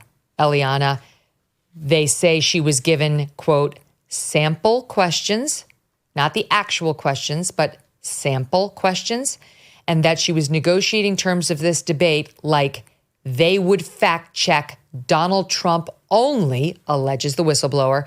That seems a bridge too far, but certainly that they would fact check Donald Trump prior to the debate. What do you make of this bombshell affidavit? All right, I have a few thoughts on this affidavit. The first is that it would explain, I suppose, the wild bias that we saw from those ABC news moderators and what we saw unfold, though I also assume just their general lack of professionalism and democratic bias could have also produced what we saw. Totally. I have to say, the dissemination of this affidavit through Twitter puzzles me a little bit, coming as it does from a news insider, where it's percolated on various Twitter accounts, and it's been hard for me to understand what exactly the provenance of this is and how seriously to take it. So to the whistleblower, if you're out there, there are news outlets that would like to speak with you and assess your credibility. You can contact us, E. Johnson at freebeacon.com at the Washington Free Beacon, because it's very difficult for me to assess the credibility of the document without knowing who's behind it, what their role in putting together the debate was, how they came to know that ABC was cutting these alleged deals. That being said, if what this whistleblower says is true, it's of course a big scandal and would explain a lot of what we saw. And I did go back and read the New York Times story on the deal that Tony West cut when he was at the Justice Department. And he's not just Kamala Harris's brother-in-law. He's a senior advisor to her campaign, having supplanted her sister, Maya, who played that role in her 2019 campaign to disastrous effect. But West is playing a major role in this campaign and handpicked Eric Holder to do the vetting of Tim Walz, because those two served at the Justice Department together in the Obama administration. And I was very amused in the New York Times story. It says that he was handing out cash payments to minorities who didn't even allege any bias had taken place. He was finding people and basically saying, here's $50,000, much to the outrage of career government lawyers who said this is totally inappropriate. That being said, it would seem weird to me that someone would ask a debate question about Tony West. But it wouldn't seem weird like that her team would say he's off limits.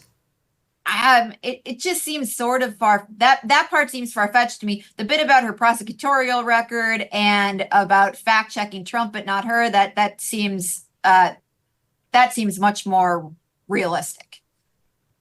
But I mean, Biden's mental fitness for her to say, like, I believe she would not want to answer questions about that. I totally agree. I'm with you on that. I want to say this somehow, I don't know how, but somehow this could be a massive troll, right? This could be somebody just trying to see who will bite on this story, repeat the allegations. And so we need to be conscious of that. I do not want to put, our credibility behind this affidavit at this point. But there are very prominent... Megyn, that without any kind of whistleblower affidavit, ABC News and the way they conducted that debate is a scandal. Agreed, Eliana. But if any of this affidavit is true, ABC News is finished. Agree. That's why it's a big deal. That's why, you've got Bill Ackman out there demanding that Bob Iger, Bill Ackman is nothing to shake a stick at. He's a very prominent American citizen, businessman, and he's demanding that Bob Iger respond to this affidavit right now. And there are many others all over the internet demanding a response. Just deny it. Go on the record and say, this is bullshit. None of this is true. Come forward. The whistleblower should come forward with his, I think it's a he, name and face and make these allegations on the record, to your point, so we can assess credibility. We can figure out whatever bias he has. He says he's not a Donald Trump supporter. He's not even going to vote for Donald Trump in this election. The thing that's the most persuasive about it to me, Emily, on the other side of the roster, like suggesting that this could indeed be real, is that it's dated September 9th. He says that it was sent certified mail to himself and Speaker Johnson on that day. And so this is before the debate ever happened. And we've got a little time, so I'm going to read you some of it, okay? Because people may want to hear this. He says, he's been duly sworn. You do sign an affidavit under penalties of perjury when he's committed a crime, if this is untrue, and if in fact it's a real affidavit. He says, this is my name, though it's been blocked out. I've worked for ABC News, ABC, and then lowercase news, which would be interesting, for over 10 years in various technical and administrative positions. Now that right there is interesting. Technical and administrative positions is not a reporter. It could be somebody who is in tech around the journalists who might be present as certain discussions are had. The journalists often kind of forget about the tech people around them. They have enough to think about. They don't really think about the supportive tech staff. And they certainly wouldn't be hiding conversations from these guys who you generally trust implicitly. But this guy goes on to say that bias is running rampant inside ABC News to the consternation of many of the employees. So maybe some of the tech guys or administrative people started to get upset. Because most interestingly, this guy's claiming he has tapes of the conversations he's alleging in this thing. Okay, so I go on. Technical and administrative positions, he says he's held. Since the acquisition of ABC News in 1996, which would have been before his tenure there, I have observed significant transformation in the nature of the news reporting here. The changes suggest a shift from unbiased reporting to a model influenced by external factors. For the record, I do not endorse Donald Trump in his capacity as a candidate for president. The intent of this affidavit is to address concerns regarding perceived biases within the news reporting by my employer at this debate that will be hosted tomorrow, September 10th. Skipping over some things, but he says it's common knowledge that debate moderators as well as chief executive officers of my employer are well known not to support Donald Trump, which led to several employees speaking up in regards to how fair this debate would be. We were given assurances the debate would be fair and no one would be given an unfair advantage. It is my belief that contemporary news organizations, including ABC News, no longer adhere to impartiality. He goes on to say the specific instances of perceived bias are as follows. This is what he's claiming he knows prior to the debate. The Harris campaign received particular accommodations, including but not limited to Providing of a podium significantly smaller than that used by Donald Trump. Well, I think we all saw that. That definitely happened. I don't know that that's inappropriate. She's just 5'2". And assurances regarding split screen television views that would favorably impact Kamala Harris's appearance relative to Trump. That's interesting. It was agreed that Donald Trump would be subjected to fact-checking during the debate, while Kamala Harris would not face comparable scrutiny. Now that's totally out of line if that is true. If there is one word of that is true, that they agreed with her team they would be fact-checking Trump and or agreed she wouldn't be facing comparable scrutiny, these guys are toast. Toast. The debate moderator, Lindsay Davis, is out there already saying we plan to fact-check Trump. We saw the criticism against CNN for not fact-checking Trump, and that's why we had all these fact-checkers across ABC running down his claims he'd made at interviews or in rallies. Now, that would be a normal thing to do as a debate moderator, but you would do it for both sides. I don't know whether they did it for Kamala Harris. I certainly saw that they never once fact-checked her. But this guy's saying there was an agreement that Trump would be subjected to fact-checking during the debate, and Kamala Harris would not. And it's unclear to me, because he starts the bullets by saying that the Kamala Harris campaign received particular accommodations. And then this is in a second bullet that just says it was agreed that. So what does that mean? Agreed within ABC or agreed with the Harris campaign? And then he goes on to say various people were assigned to fact-check observations it was perceived candidate Trump would make during the debate. And then he goes on to say, in fact, Harris campaign required assurances that Donald Trump would be fact-checked. This was done via multiple communications with the Harris campaign, whereas the Trump campaign was not included in the negotiations. To my understanding, any rules, negotiations, and conversations pertaining to the debate should have been with both camps involved. And the Harris campaign had numerous more calls, he writes, regarding the debate rules without the Trump campaign aware or on the call. So he is saying that this was done directly with Team Harris, that they were assured they would fact-check Trump, and he alleges she would not face comparable scrutiny. If this guy's got that on tape, they're done. They're toast if they did that. I cannot underscore the height of unethical behavior that would reach. They are likely going to deny this. They're going to be forced to respond to this. They may say this whole thing was a hoax, and I've got to be honest with you, members of the audience, it might be. We don't know. What I see here is what purports to be a sworn statement to this effect. They go on to say the Harris campaign was provided with sample questions that, while not the exact questions, covered similar topics that would appear during the debate. Furthermore, the Harris campaign imposed restrictions on the scope of questioning, including 1, no questions regarding the perceived health of President Joe Biden. 2, no inquiries related to her tenure as AG in San Francisco. That's confused because she was DA in San Francisco. She was AG of the state thereafter. 3, no questions concerning her brother-in-law, Tony West, who faces allegations of embezzling, not quite right, billions of dollars in taxpayer funds, who may be involved in her administration if elected. Last but not least, there are other things in here. You can go and read it yourself. He signs it. He got it notarized on September 9th, 2024, to ensure that the allegations are formally documented prior to the debate. He says, I've also dispatched a FedEx package containing this affidavit sent on December 9th, delivered to my own residence on September 10th, which will remain unopened for potential investigative purposes. I've also sent a certified letter to Speaker Mike Johnson dated September 9th to establish a record that the correspondence was sent before the debate. And finally, he says, for further investigation, I have secretly recorded several conversations that will prove that the Harris campaign insisted upon not only the fact-checking of Donald Trump, but also insisted on what questions were not to be asked under any circumstances, or else the Harris campaign would decline to participate in the debate. The man who broke this online goes by the Twitter handle Black Insurrectionist.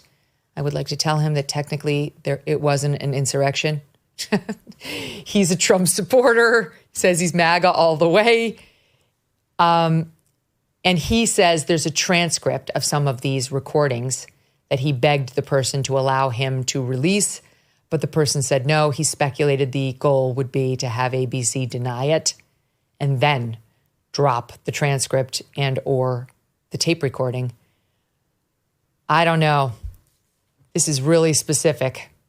And if it's a long con, they went to a lot of effort, Eliana, a lot of effort. Let's hear the tapes. I'm ready for the tapes and to talk to the whistleblower and go from there. You're right. It is elaborate and specific. How about you, Emily? Do they need ABC and Kamala Harris? I mean, she's accused of cheating. Make no mistake. She's accused of cheating and ABC is accused of cheating here. Do they need to respond, including Bob Iger?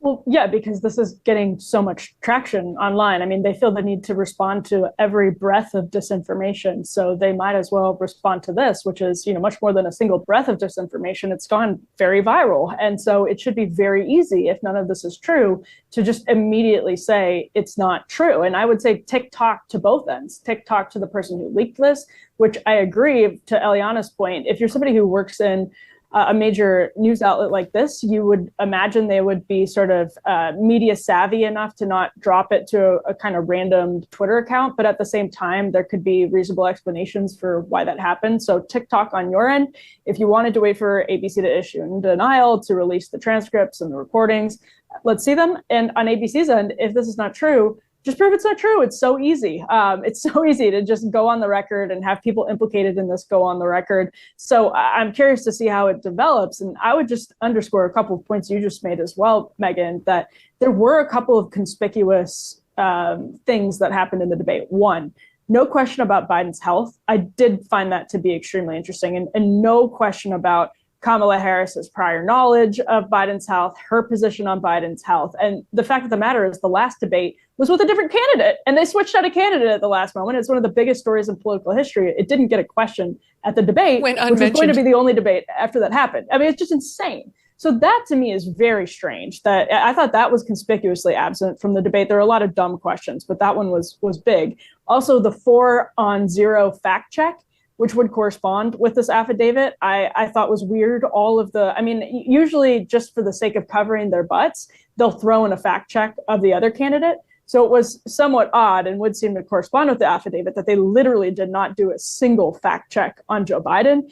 And remember also, ABC News was hit with a huge leak when Amy Robach's tape about Jeffrey Epstein, the network killing her story, went to Project Veritas just a couple of years ago. And that was a on-camera recording. So it could potentially even be the same person. Somebody who works on the tech side had a copy of that. These things do leak. There are tech people, production people that can make these recordings of people when they think the cameras are off or when they think, it's not on air, or maybe they just record on their phones while people are wheeling and dealing on their own cell phones on set. They're, not mic'd up yet, but they're getting mic'd up. And so they're talking to somebody on the phone. Those things absolutely can happen. So it's not implausible that would have been the case in this position. And Donna Brazile, obviously, we know about the famous example of Donna Brazile sending questions to the Clinton campaign when she worked at and who does she work for now? CNN. Right. Yeah. Hey, that's right. ABC. That's right. ABC News hired her knowing she had cheated to help the Democrat at a presidential debate. And then Trump I've been marveling about this for months. And now, and now they're accused got another debate after doing that. I mean, taking somebody who cheated in a debate, admitted to it, and then hiring them and then getting another debate. I mean, these things are insane, but it's sort of the set of circumstances that the Trump campaign is forced, and Republicans, not just Trump, but Republicans everywhere are forced to deal with. This is a massive corporate media outlet. This is Disney. They don't really have a choice to just not work with them. I mean, I think they should. It's easy for me to say, but it's insane, the levels of corruption that we already know about. So we reached out to ABC News. We, the Megyn Kelly Show, reached out to ABC News, and we have no response from them whatsoever. And we reached out to Speaker Johnson's office. Again, they're not yet in a position to confirm or deny. I'm sure they're checking their mail, right? Who knows? I'm sure they get a ton of mail, and they're probably trying to go, this guy seems like an unknown, maybe in some stack of constituent mail that they probably want to go through. I think we'll get more information from them. But ABC News cannot bury the story by simply not responding to it. It's serious and specific enough that a response is warranted. And frankly, the same for Kamala Harris's team, which has been accused of unethical behavior here and cheating.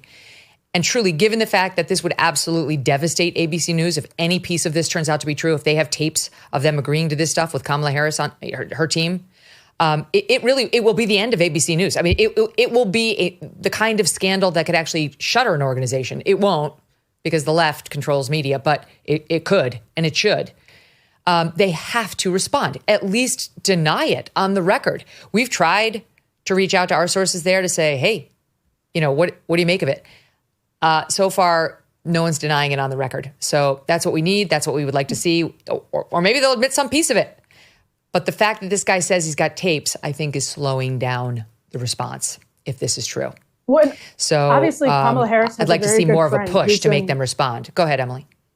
Well, I was just going to say the other hugely important piece of this puzzle is Kamala Harris has a very good longtime friend who Harris has credited with setting up her and Doug Emhoff as a couple, who is an executive at ABC News. Yep. And allegedly recused herself from the debate. But again, the plausibility of this, if you're just sort of imagining the hypotheticals, is that Tony West has this channel to her and some of this stuff just got transmitted casually, socially, totally off the record, and then somebody repeated it, something like that. But there are all kinds of channels that this information can sort of flow through to result in something like this. So again, no idea, but hypothetically, when you have connections at the executive level like that, it is easy to back channel demands and negotiations like this.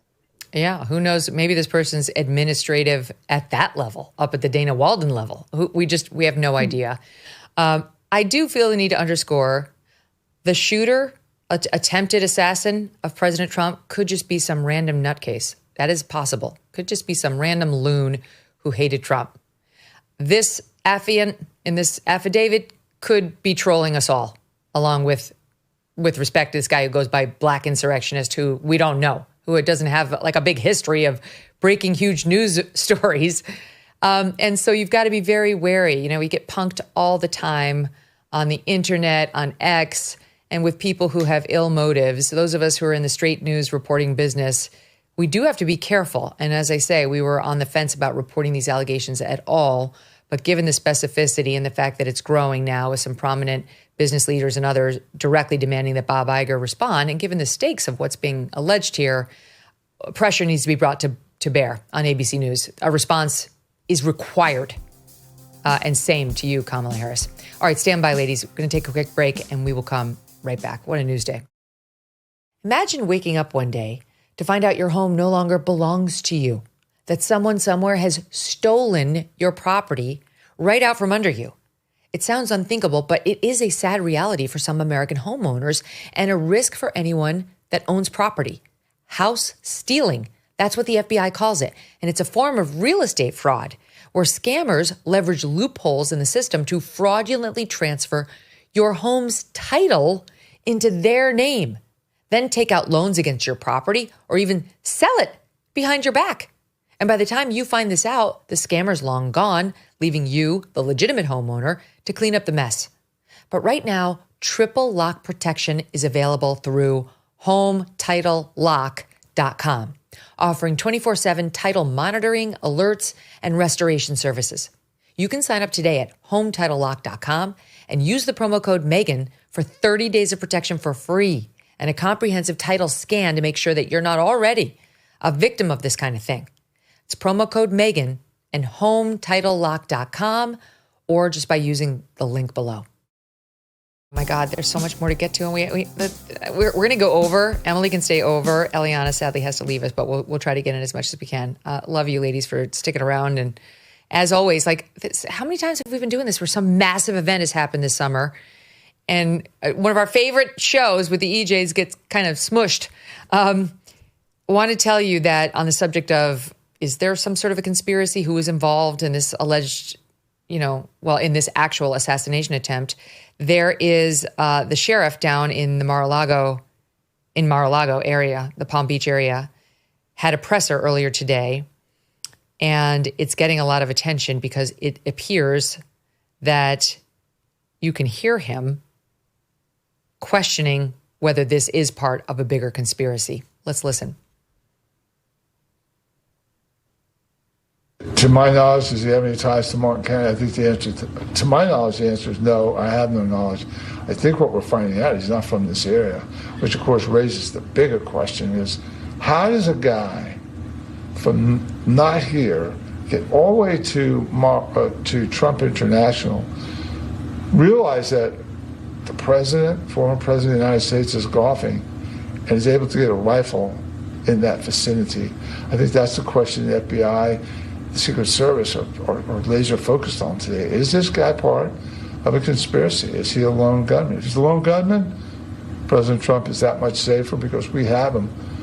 But if he's part of a conspiracy, then this whole thing really takes on a very ominous tone. Well said, Eliana. He's exactly right. Because if we don't ask honestly whether he's part of a conspiracy, it's just going to happen again.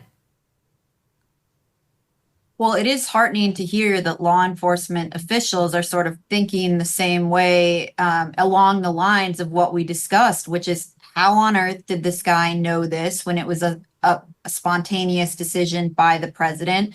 And that we can't take for granted that this guy was acting alone and that this is very much at the forefront of their minds. Wait a minute. Sorry, Eliana. I was just getting something in my ear as you were finishing that up. Debbie Murphy, can you repeat what you just said to me?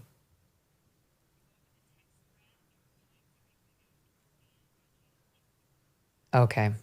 Debbie Murphy is telling me that the New York Times is already going after folks like Dan Bongino and Charlie Kirk.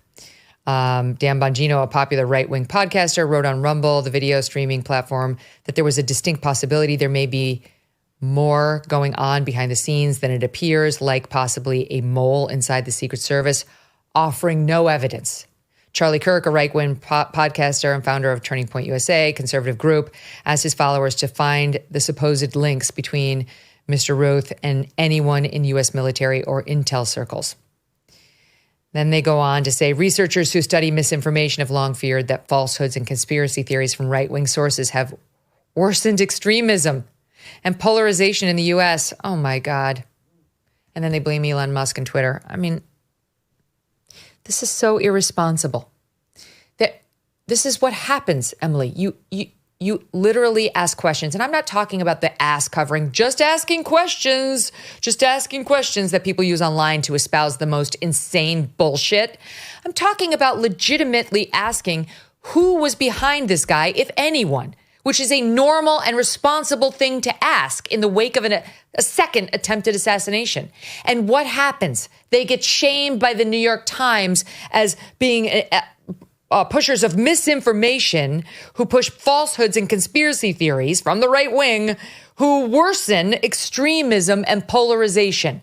This is maddening. And listen, they're not even going to deal with, as you just brought out, Susan Crabtree's reporting. They just want to dismiss and handwave Dan Bongino as like a crazy talk show host, even though he actually has a lot of knowledge in the space, probably more than their reporter in this case. He was in the Secret Service.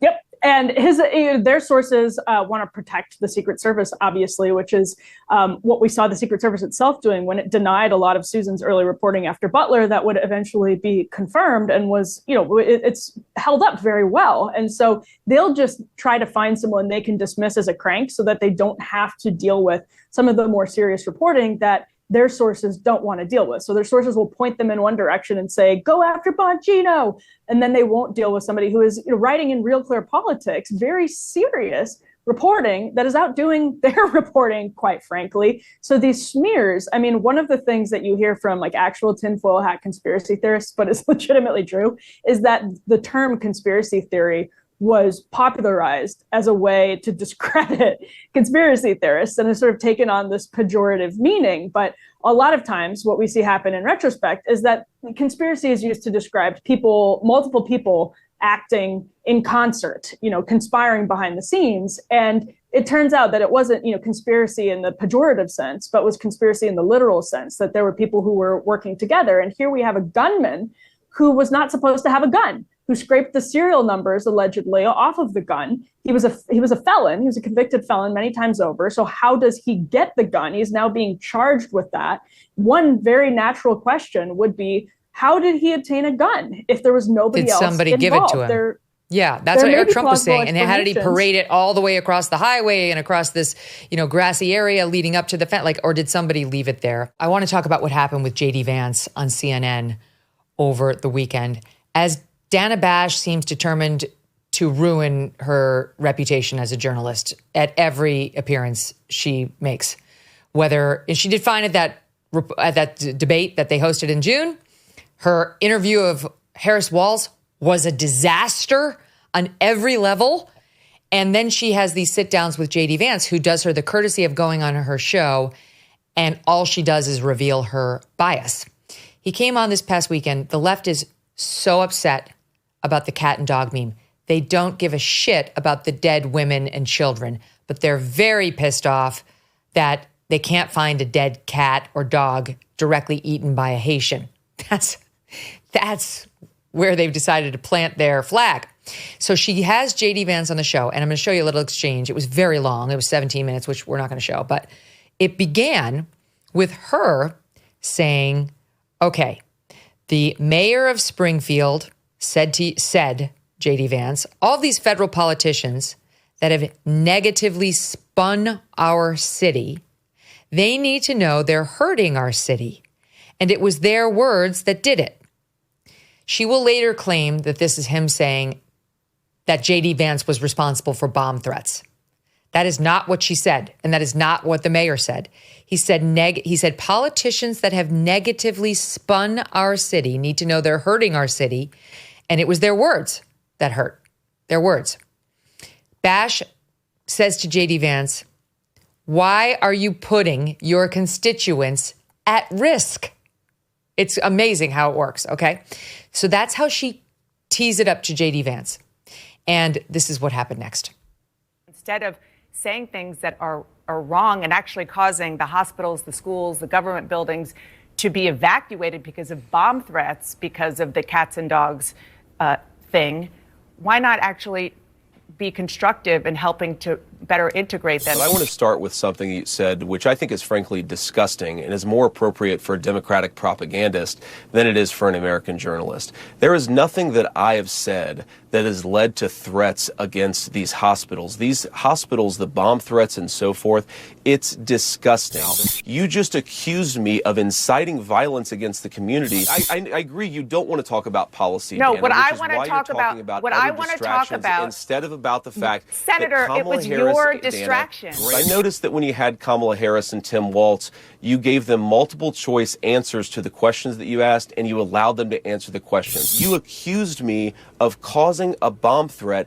Doesn't that mean you should shut up about the residents of Springfield? Don't you realize you're engaged in basic propaganda to silence the concerns of American citizens? I was quoting the actual mayor of Springfield, Ohio. But he did not accuse me of inciting a bomb threat. He just didn't. And she hung on to that like a dog with a bone, suggesting that he had. Good for J.D. Vance, Emily. I mean, you can't do it much better than he's been doing it. And that interview is further proof.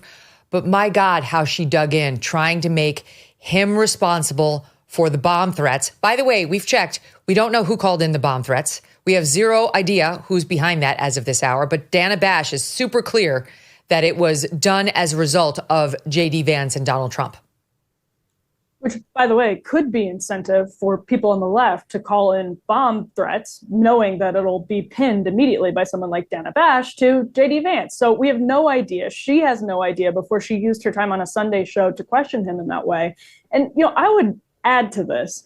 I went back and looked at mainstream media, so-called mainstream media coverage of Springfield, Ohio, before the cat and dog memes started to take off. The New York Times did do a story in early September about what had happened in Springfield, Ohio, but there was basically no coverage of what was happening to this 50-plus person town, roughly, that had gotten an influx of 20,000 migrants. And this is what makes it actually all very interesting, because it raises the question for Republicans and all of the communications folks that work on the Republican side. And, I talk to many of them all the time. They're going to look at this and say, how are we supposed to get any corporate press attention, any so-called mainstream media press attention, to a 20,000 person influx into a 50,000 plus person town, 58,000 person town in Ohio, if they don't want to cover it until they can make hay about cat and dog memes, because JD Vance had been talking about Springfield, Ohio, going back months. There was a horrible tragedy in Springfield, Ohio about a year ago.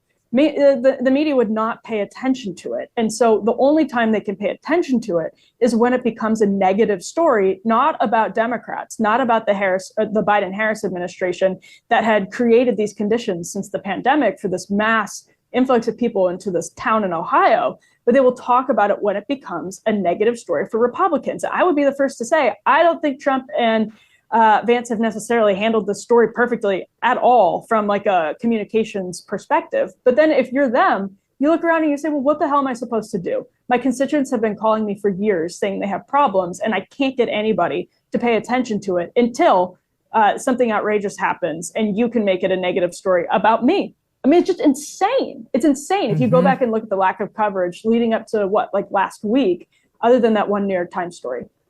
They don't care. They want those stories to be buried, and they're counting on the top candidates not to say anything that would unearth them and call too much attention to them, because they undermine the whole plan of filling the country. She says to him, here's a couple things. Okay, first, she says the Clark County Sheriff and the Ohio Department of Natural Resources reviewed 11 months of 911 calls.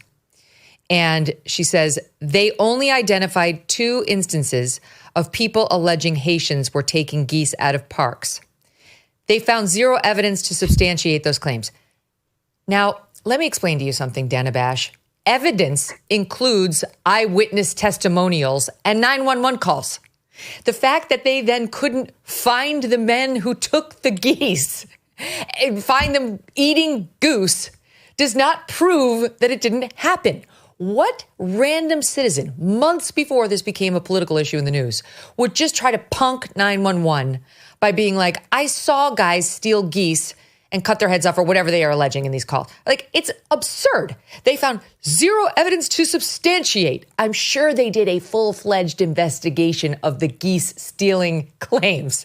The absurdity of her assurance that it didn't happen because of that. Then she goes on to say to JD, so instead of saying things that are wrong and actually causing the hospitals and the schools and the government buildings to be evacuated because of bomb threats, so there she directly pins it on him. Instead of saying wrong things, she's the arbiter, and causing bomb threats because of the cats and dogs thing, why not actually be constructive in helping to better integrate these people into the community, right? And you hear JD Vance say, you're disgusting. What you just said is disgusting. There's nothing I've said that has led to threats against these hospitals, these bomb threats and so forth. That's disgusting. And all I could think was, she's so sure it's JD Vance raising attention on this story. What happened? What actually happened last week that got the national attention, that caused Trump to know about this story? It was the town hall, the town council meeting they held in Springfield, Ohio, which made shocking news locally and nationally as the citizens of Springfield came one after the other to the microphone saying, my mother-in-law got run over and killed by one of these. I can't go out on my front lawn because I'm an elderly woman and I'm terrified. I can't go into the grocery store without them opening up jars of spaghetti sauce, sticking their hand inside and eating it and then leaving it behind. All of the complaints of the residents of Springfield. Why couldn't that be what potentially led to some death threat by somebody who'd had it with the nonsense? Why does it have to be the words of Dana Bash's least favorite politicians? Right. And, Americans all over the country, and for years, not just recently, but have been working hard to integrate new influxes of people from different parts of the world. I mean, this is, there are a lot of Americans who are trying, but at a certain point, again, we're talking about 20,000 people. I mean, the scale of this influx in Springfield is wild. And decent people who are trying, but have testified personally at town hall meetings and in other ways that it's a strain. They've told the New York Times, for example, that it is a strain on housing costs, that it's just been a strain on the school systems.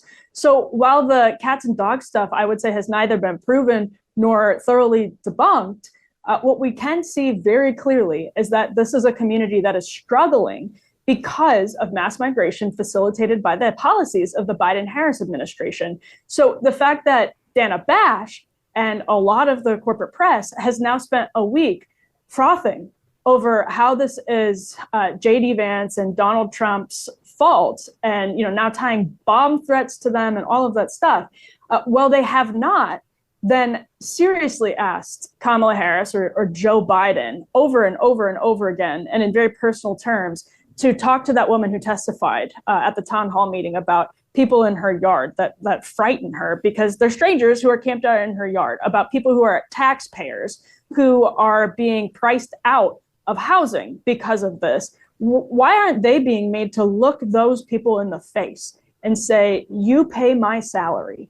And, I still think it's on you to integrate 20,000 people, not 5,000, not even 10,000, 20,000 people into your town. There's never a human interest in the other direction that is pressing the candidates. I mean, it's not like, Megyn, you said earlier, there are people, and Trump tried to raise this at the debate, there are people who are being, every person, I've talked to people in Mexico, I've gone to the border, onto the Mexican side, and they will say every single person who crosses the river or crosses the border has paid. This is mass human trafficking. People are suffering on the way. You rarely ever, ever, ever, ever, ever hear the media ask Democrats to answer for the human interest, the tragedy. That's right. When it comes to that. Nothing. Oh, instead, nothing. In fact, you know what we get? Way.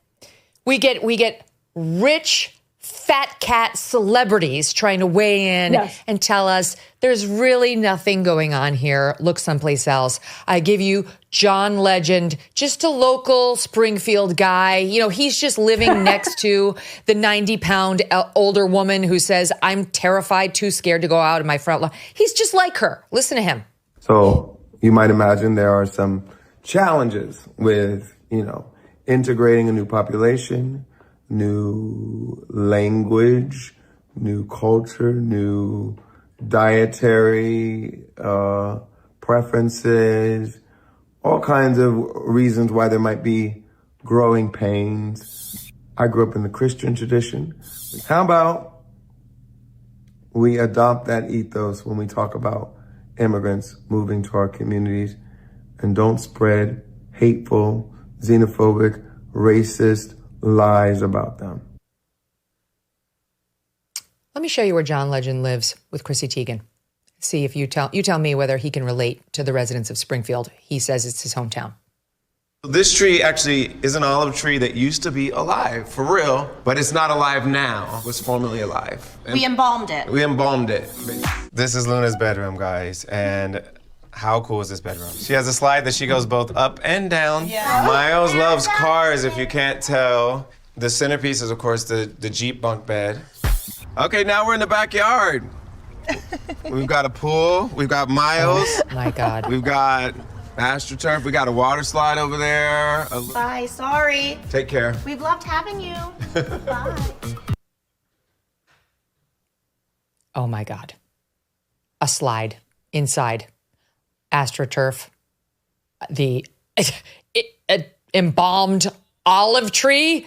But he's just like the rest. They should just suck it up and do the Christian thing and accept the migrants, Emily. Oh, yes, of course. Yes. And, the celebrity, tabloid publications, they don't need to amplify what John Legend is saying, by the way, but they do for the sake of mining clicks. So they didn't have to amplify the fact that he has no expertise here at all. He has no stake in the Springfield community. There's really no reason for them to write stories amplifying, him. Well, he's from there, implicitly. So he totally gets everybody, and he totally gets how they should totally be fine with every one of those 20,000 migrants. Yeah, of course. And you know what? I was thinking just in the past week, the last time that I was in Mexico, I was talking to a ton of Haitian migrants because it was during a wave of Haitian migration. And I was on the other side of the border wall in Reynosa and Matamoros, and I was talking to people, I was talking to Mexican NGO workers, and they said the Haitians are known for being hard workers around here. They're all picking up jobs. And that was sort of what the factory owner in Springfield, Ohio said to the New York Times. I wish I had 30 more Haitian workers to fill these positions because they're great workers. And I remember also talking to the Haitians themselves. They were trying to describe why it was that they were camping in a cartel city for months on end, just waiting for American border policy to change. And they were trying to explain it. And at one point I said, are you trying to describe the American dream? And they all lit up and they were like, yes, the American dream, the American dream. But they were economic migrants. They were making false asylum claims in many, many cases. They didn't have the credible fear. They weren't fleeing political violence because they had mostly lived in Brazil and Argentina since the earthquake in 2010. They'd gone to have safe middle-class lives. They just wanted the, quote, American dream. That's like awesome, amazing news. But 20,000 people in a town is crazy. So, of course, there are going to be social and economic strains, and the media doesn't take those seriously. They just latch on to these neither proven nor debunked outrageous stories about cats and dogs, which, again, I think Republicans could have handled much better. But the media, the media will just take those and not talk about any of the serious issues and act as those those discredit all of the other serious issues, and the Biden administration has barely gotten questioned for years about There's the one father of the 11-year-old boy who was killed on a school bus along with 20 other children who were hurt by a Haitian migrant. And the father's out there saying, I wish my son had been killed by a 60-year-old white man because I don't want this being used to attack the Haitians. With all due respect to this father, that's not for him to say because other people's 11-year-old boys are still alive and in danger. Given the way these Haitians are driving, everyone on both sides of the aisle is admitting on the record that it's a massive problem, the driving that they're doing, endangering the children and the community members, not to mention all the other things that we just discussed. So with all due respect to that father, he does not get to tell us that we can't discuss the fact that his child was killed by one of these migrants. This is not about only his poor child, God rest him. It's about everyone's children. And so it must be discussed. There's a responsibility to discuss it. And secondly, this is how corrupt the media is. So Chris Rufo, you've been fighting the DEI war and doing a great job of it. He's actually not a conservative, but they always try to dismiss him because he's a conservative actor, but he's not. Anyway, he put out a reward for anyone who could actually show him evidence of cats being killed and eaten in Springfield or the area.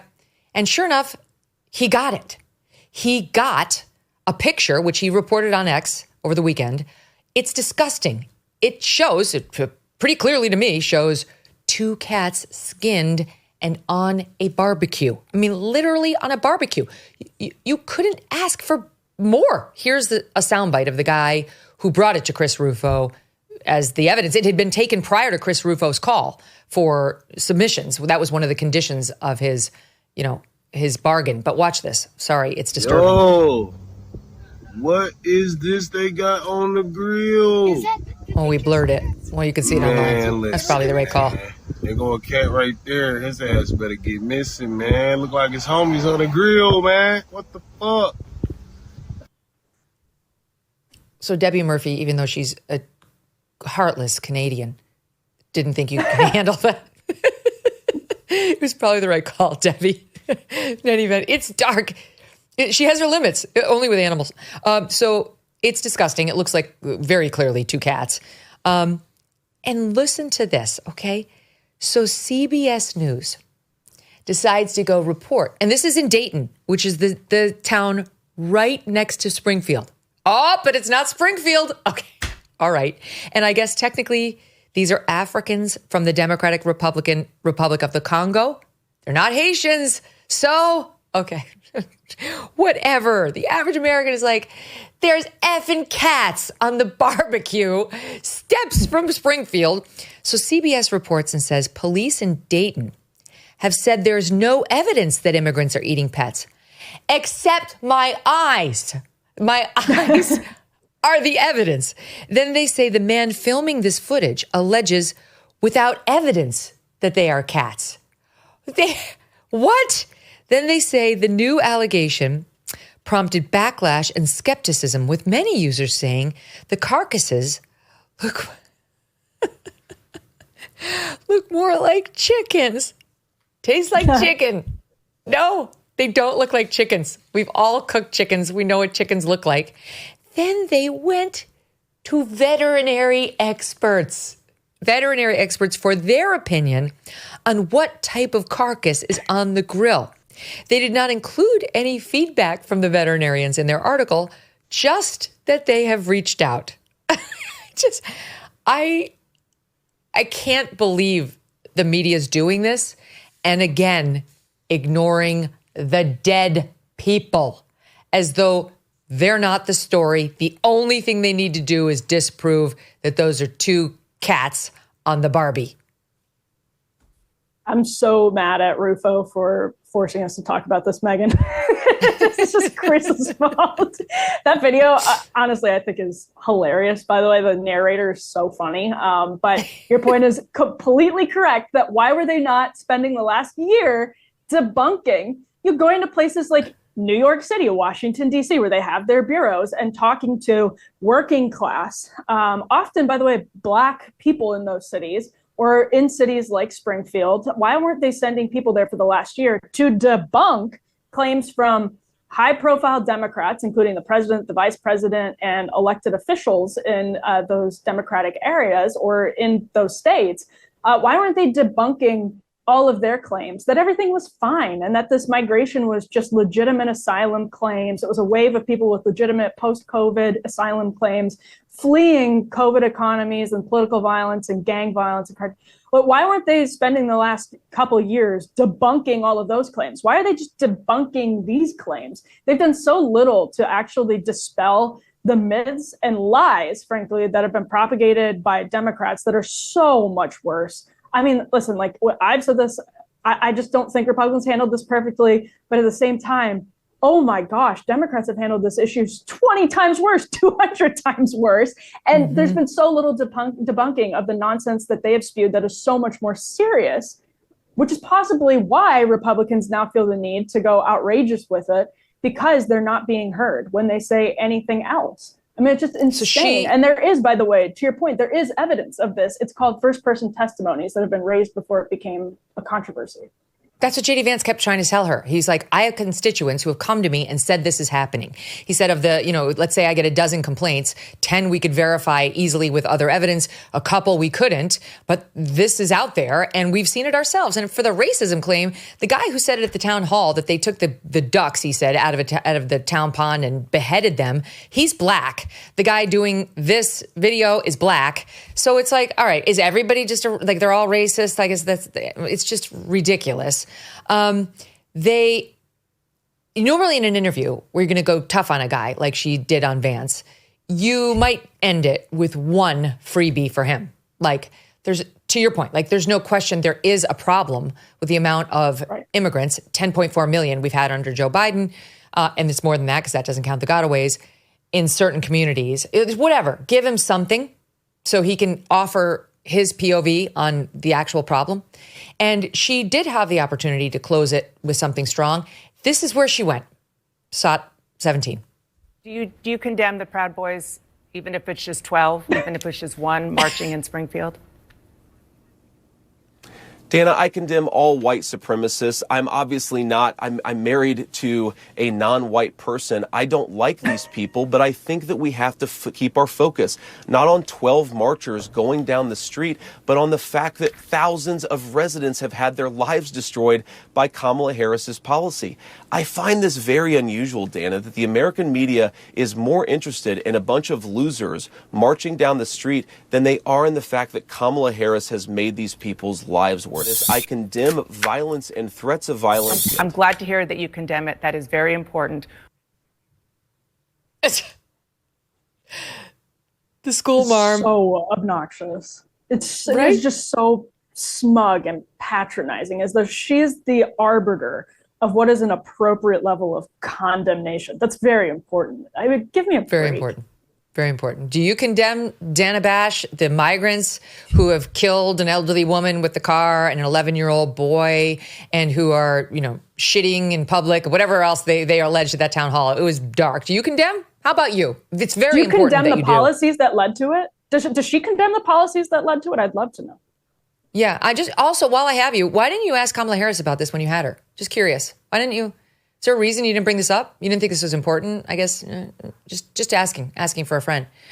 He was exactly right. Look at the difference between the way she treated Kamala Harris in her sit down with her and the way she treated J.D. Vance in that interview. It's disgusting and it's an utter fail as a journalist. Then J.D. Vance trying to raise the point that nobody would cover this until he started talking about it. Then we had the town hall and all that. Trying to say, like, you guys don't cover this. You don't cover these stories. Used a turn of phrase about creating a story. And it was very clear what he meant. She jumped all over it, and now the left is jumping all over it, including Kamala Harris, totally dishonest. Watch. Dana, the evidence is the firsthand account of my constituents who are telling me that this happened. And by the way, I've been trying to talk about the problems in Springfield for months, and the American media ignored it. The American media totally ignored this stuff until Donald Trump and I started talking about cat memes. If I have to, create stories so that the American media actually pays attention to the suffering of the American people, then that's what I'm going to do, Dana, because you guys are completely letting Kamala Harris coast. You just said that this is a story that you created. So then the eating dogs and cats thing is not accurate. Dana, it comes from firsthand accounts from my constituents. I say that we're creating a story, meaning we're creating the American media focusing on it. I didn't create 20,000 illegal migrants coming into Springfield. And it was all over X yesterday. J.D. Vance admits creating the dogs and cats story. It's amazing. I mean, Kamala Harris, too. They tweeted that out. There is absolutely no tether to the facts anymore. They don't care about even trying to remain factual.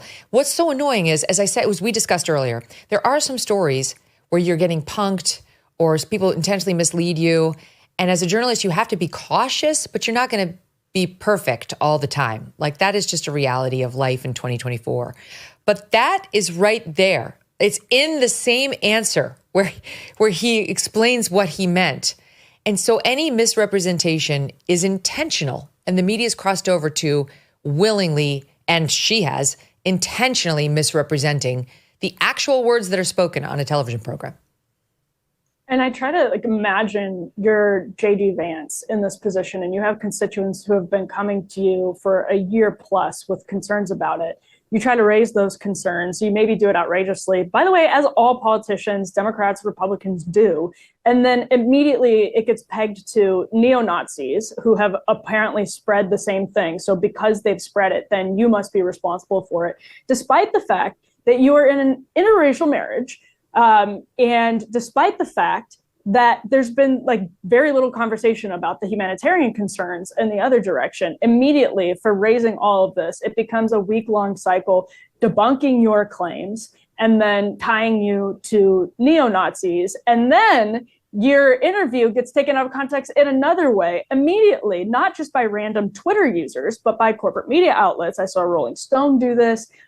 X's AI, at least on my end, falsely summarized it as saying J.D. Vance admits he, quote, made up the reports, which is not what happened. If you were watching it in full context and watching it live, it's pretty clear what he actually said. And he even went on to clarify it and flesh it out. So that headline is, from a journalistic perspective, malpractice, period. It is misleading. It is a disrespect to your audience to run with it because you are willfully misinforming them. You did not do your due diligence as a journalist. You're misleading. So anyone who used that headline, any journalist who promoted that headline, any outlet who promoted that headline is malpractice, full stop. And that's what a Republican politician gets. Listen, Democrats, politicians, they're hyperbolic, but a Republican politician, you get this week of garbage heaped on top of you, some of which you are not in any way whatsoever responsible for. Neo-Nazis, false claims that you made, you admitted to making stuff up, all because you tried to raise the concerns of your constituents that have been brought to you for a year plus that you couldn't get anyone to give a damn about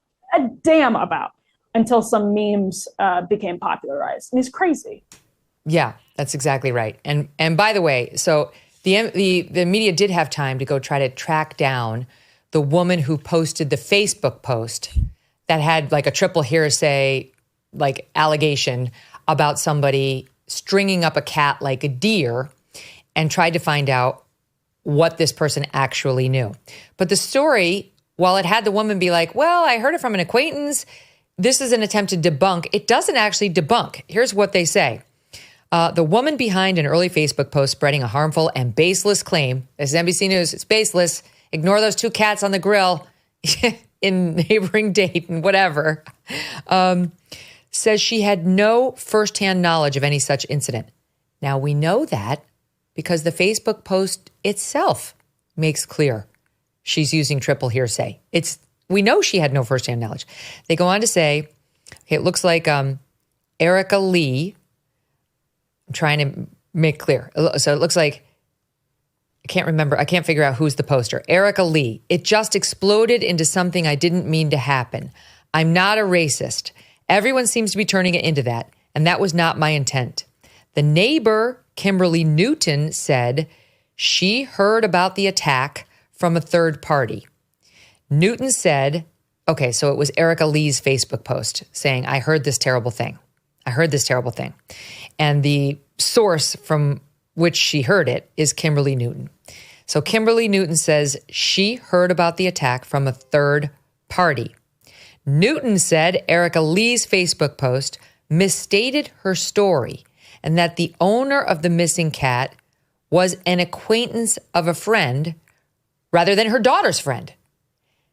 Now, I'm just asking, how does that debunk that it was strung up on a tree? Like, I'm very open-minded to this being complete bullshit, but I don't see it in NBC's attempt to describe it as complete bullshit.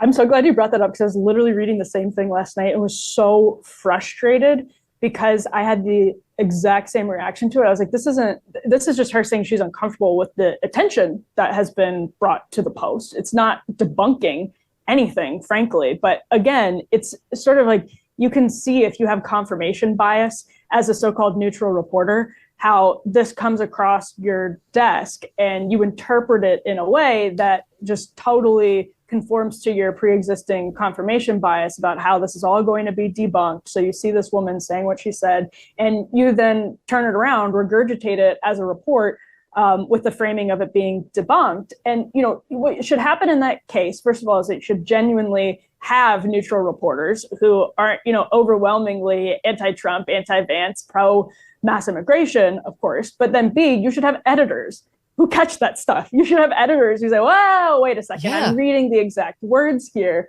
That never happens anymore because they all have the same confirmation bias.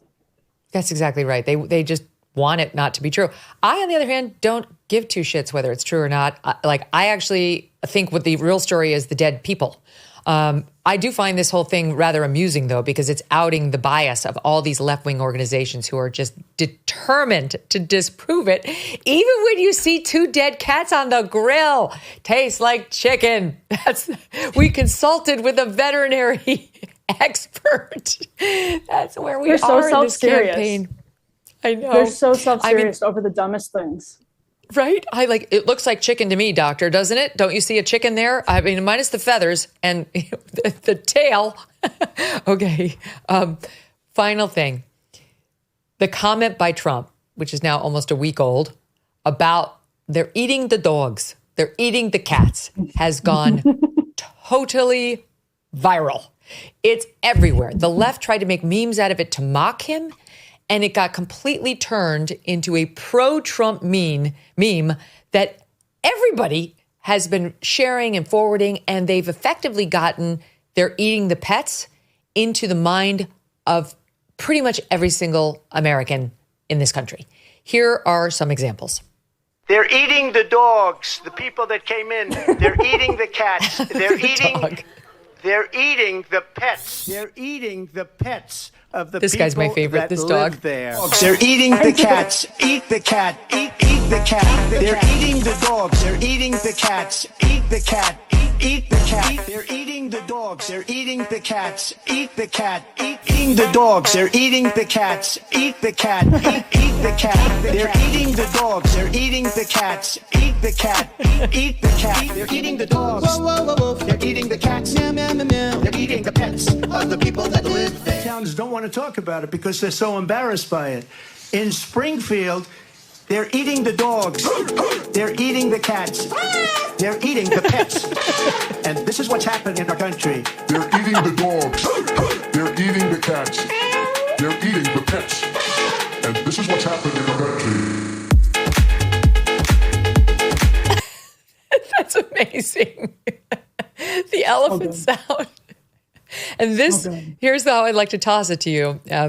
Scott Adams, who is the guy behind the Dilbert cartoon and just a brilliant guy. My God, Scott Adams is truly like scary smart in his insights into us Americans and the way we behave. And it's because, well, for a bunch of reasons, but one of which is he took a class in hypnosis and came early on to understand the power of persuasion. And that's why when everybody dismissed Trump as a joke in 2015, Scott Adams, the Dilbert guy, was like, nope, he's going to win. He's going to win the whole thing.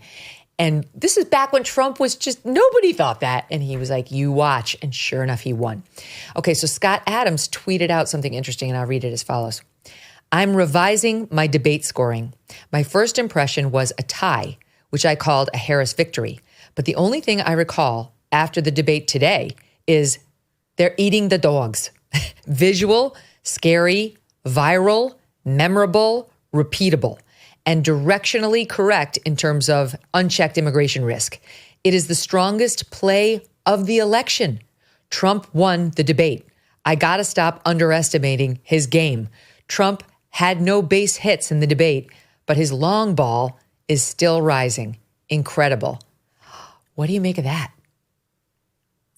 There might be something to it because honestly, the more it reminds me of a problem that Republicans legitimately have on abortion, which is that the more that it's being talked about, whether the story is positive or negative for any given Republican candidate, it's reminding voters that they generally disagree with what they believe the Republican position on abortion is, which is generally what the corporate press is telling them it is. But in this case, the more that immigration is being talked about and debated, the more that you're debating whether migrants have frightened people in a small town in Ohio.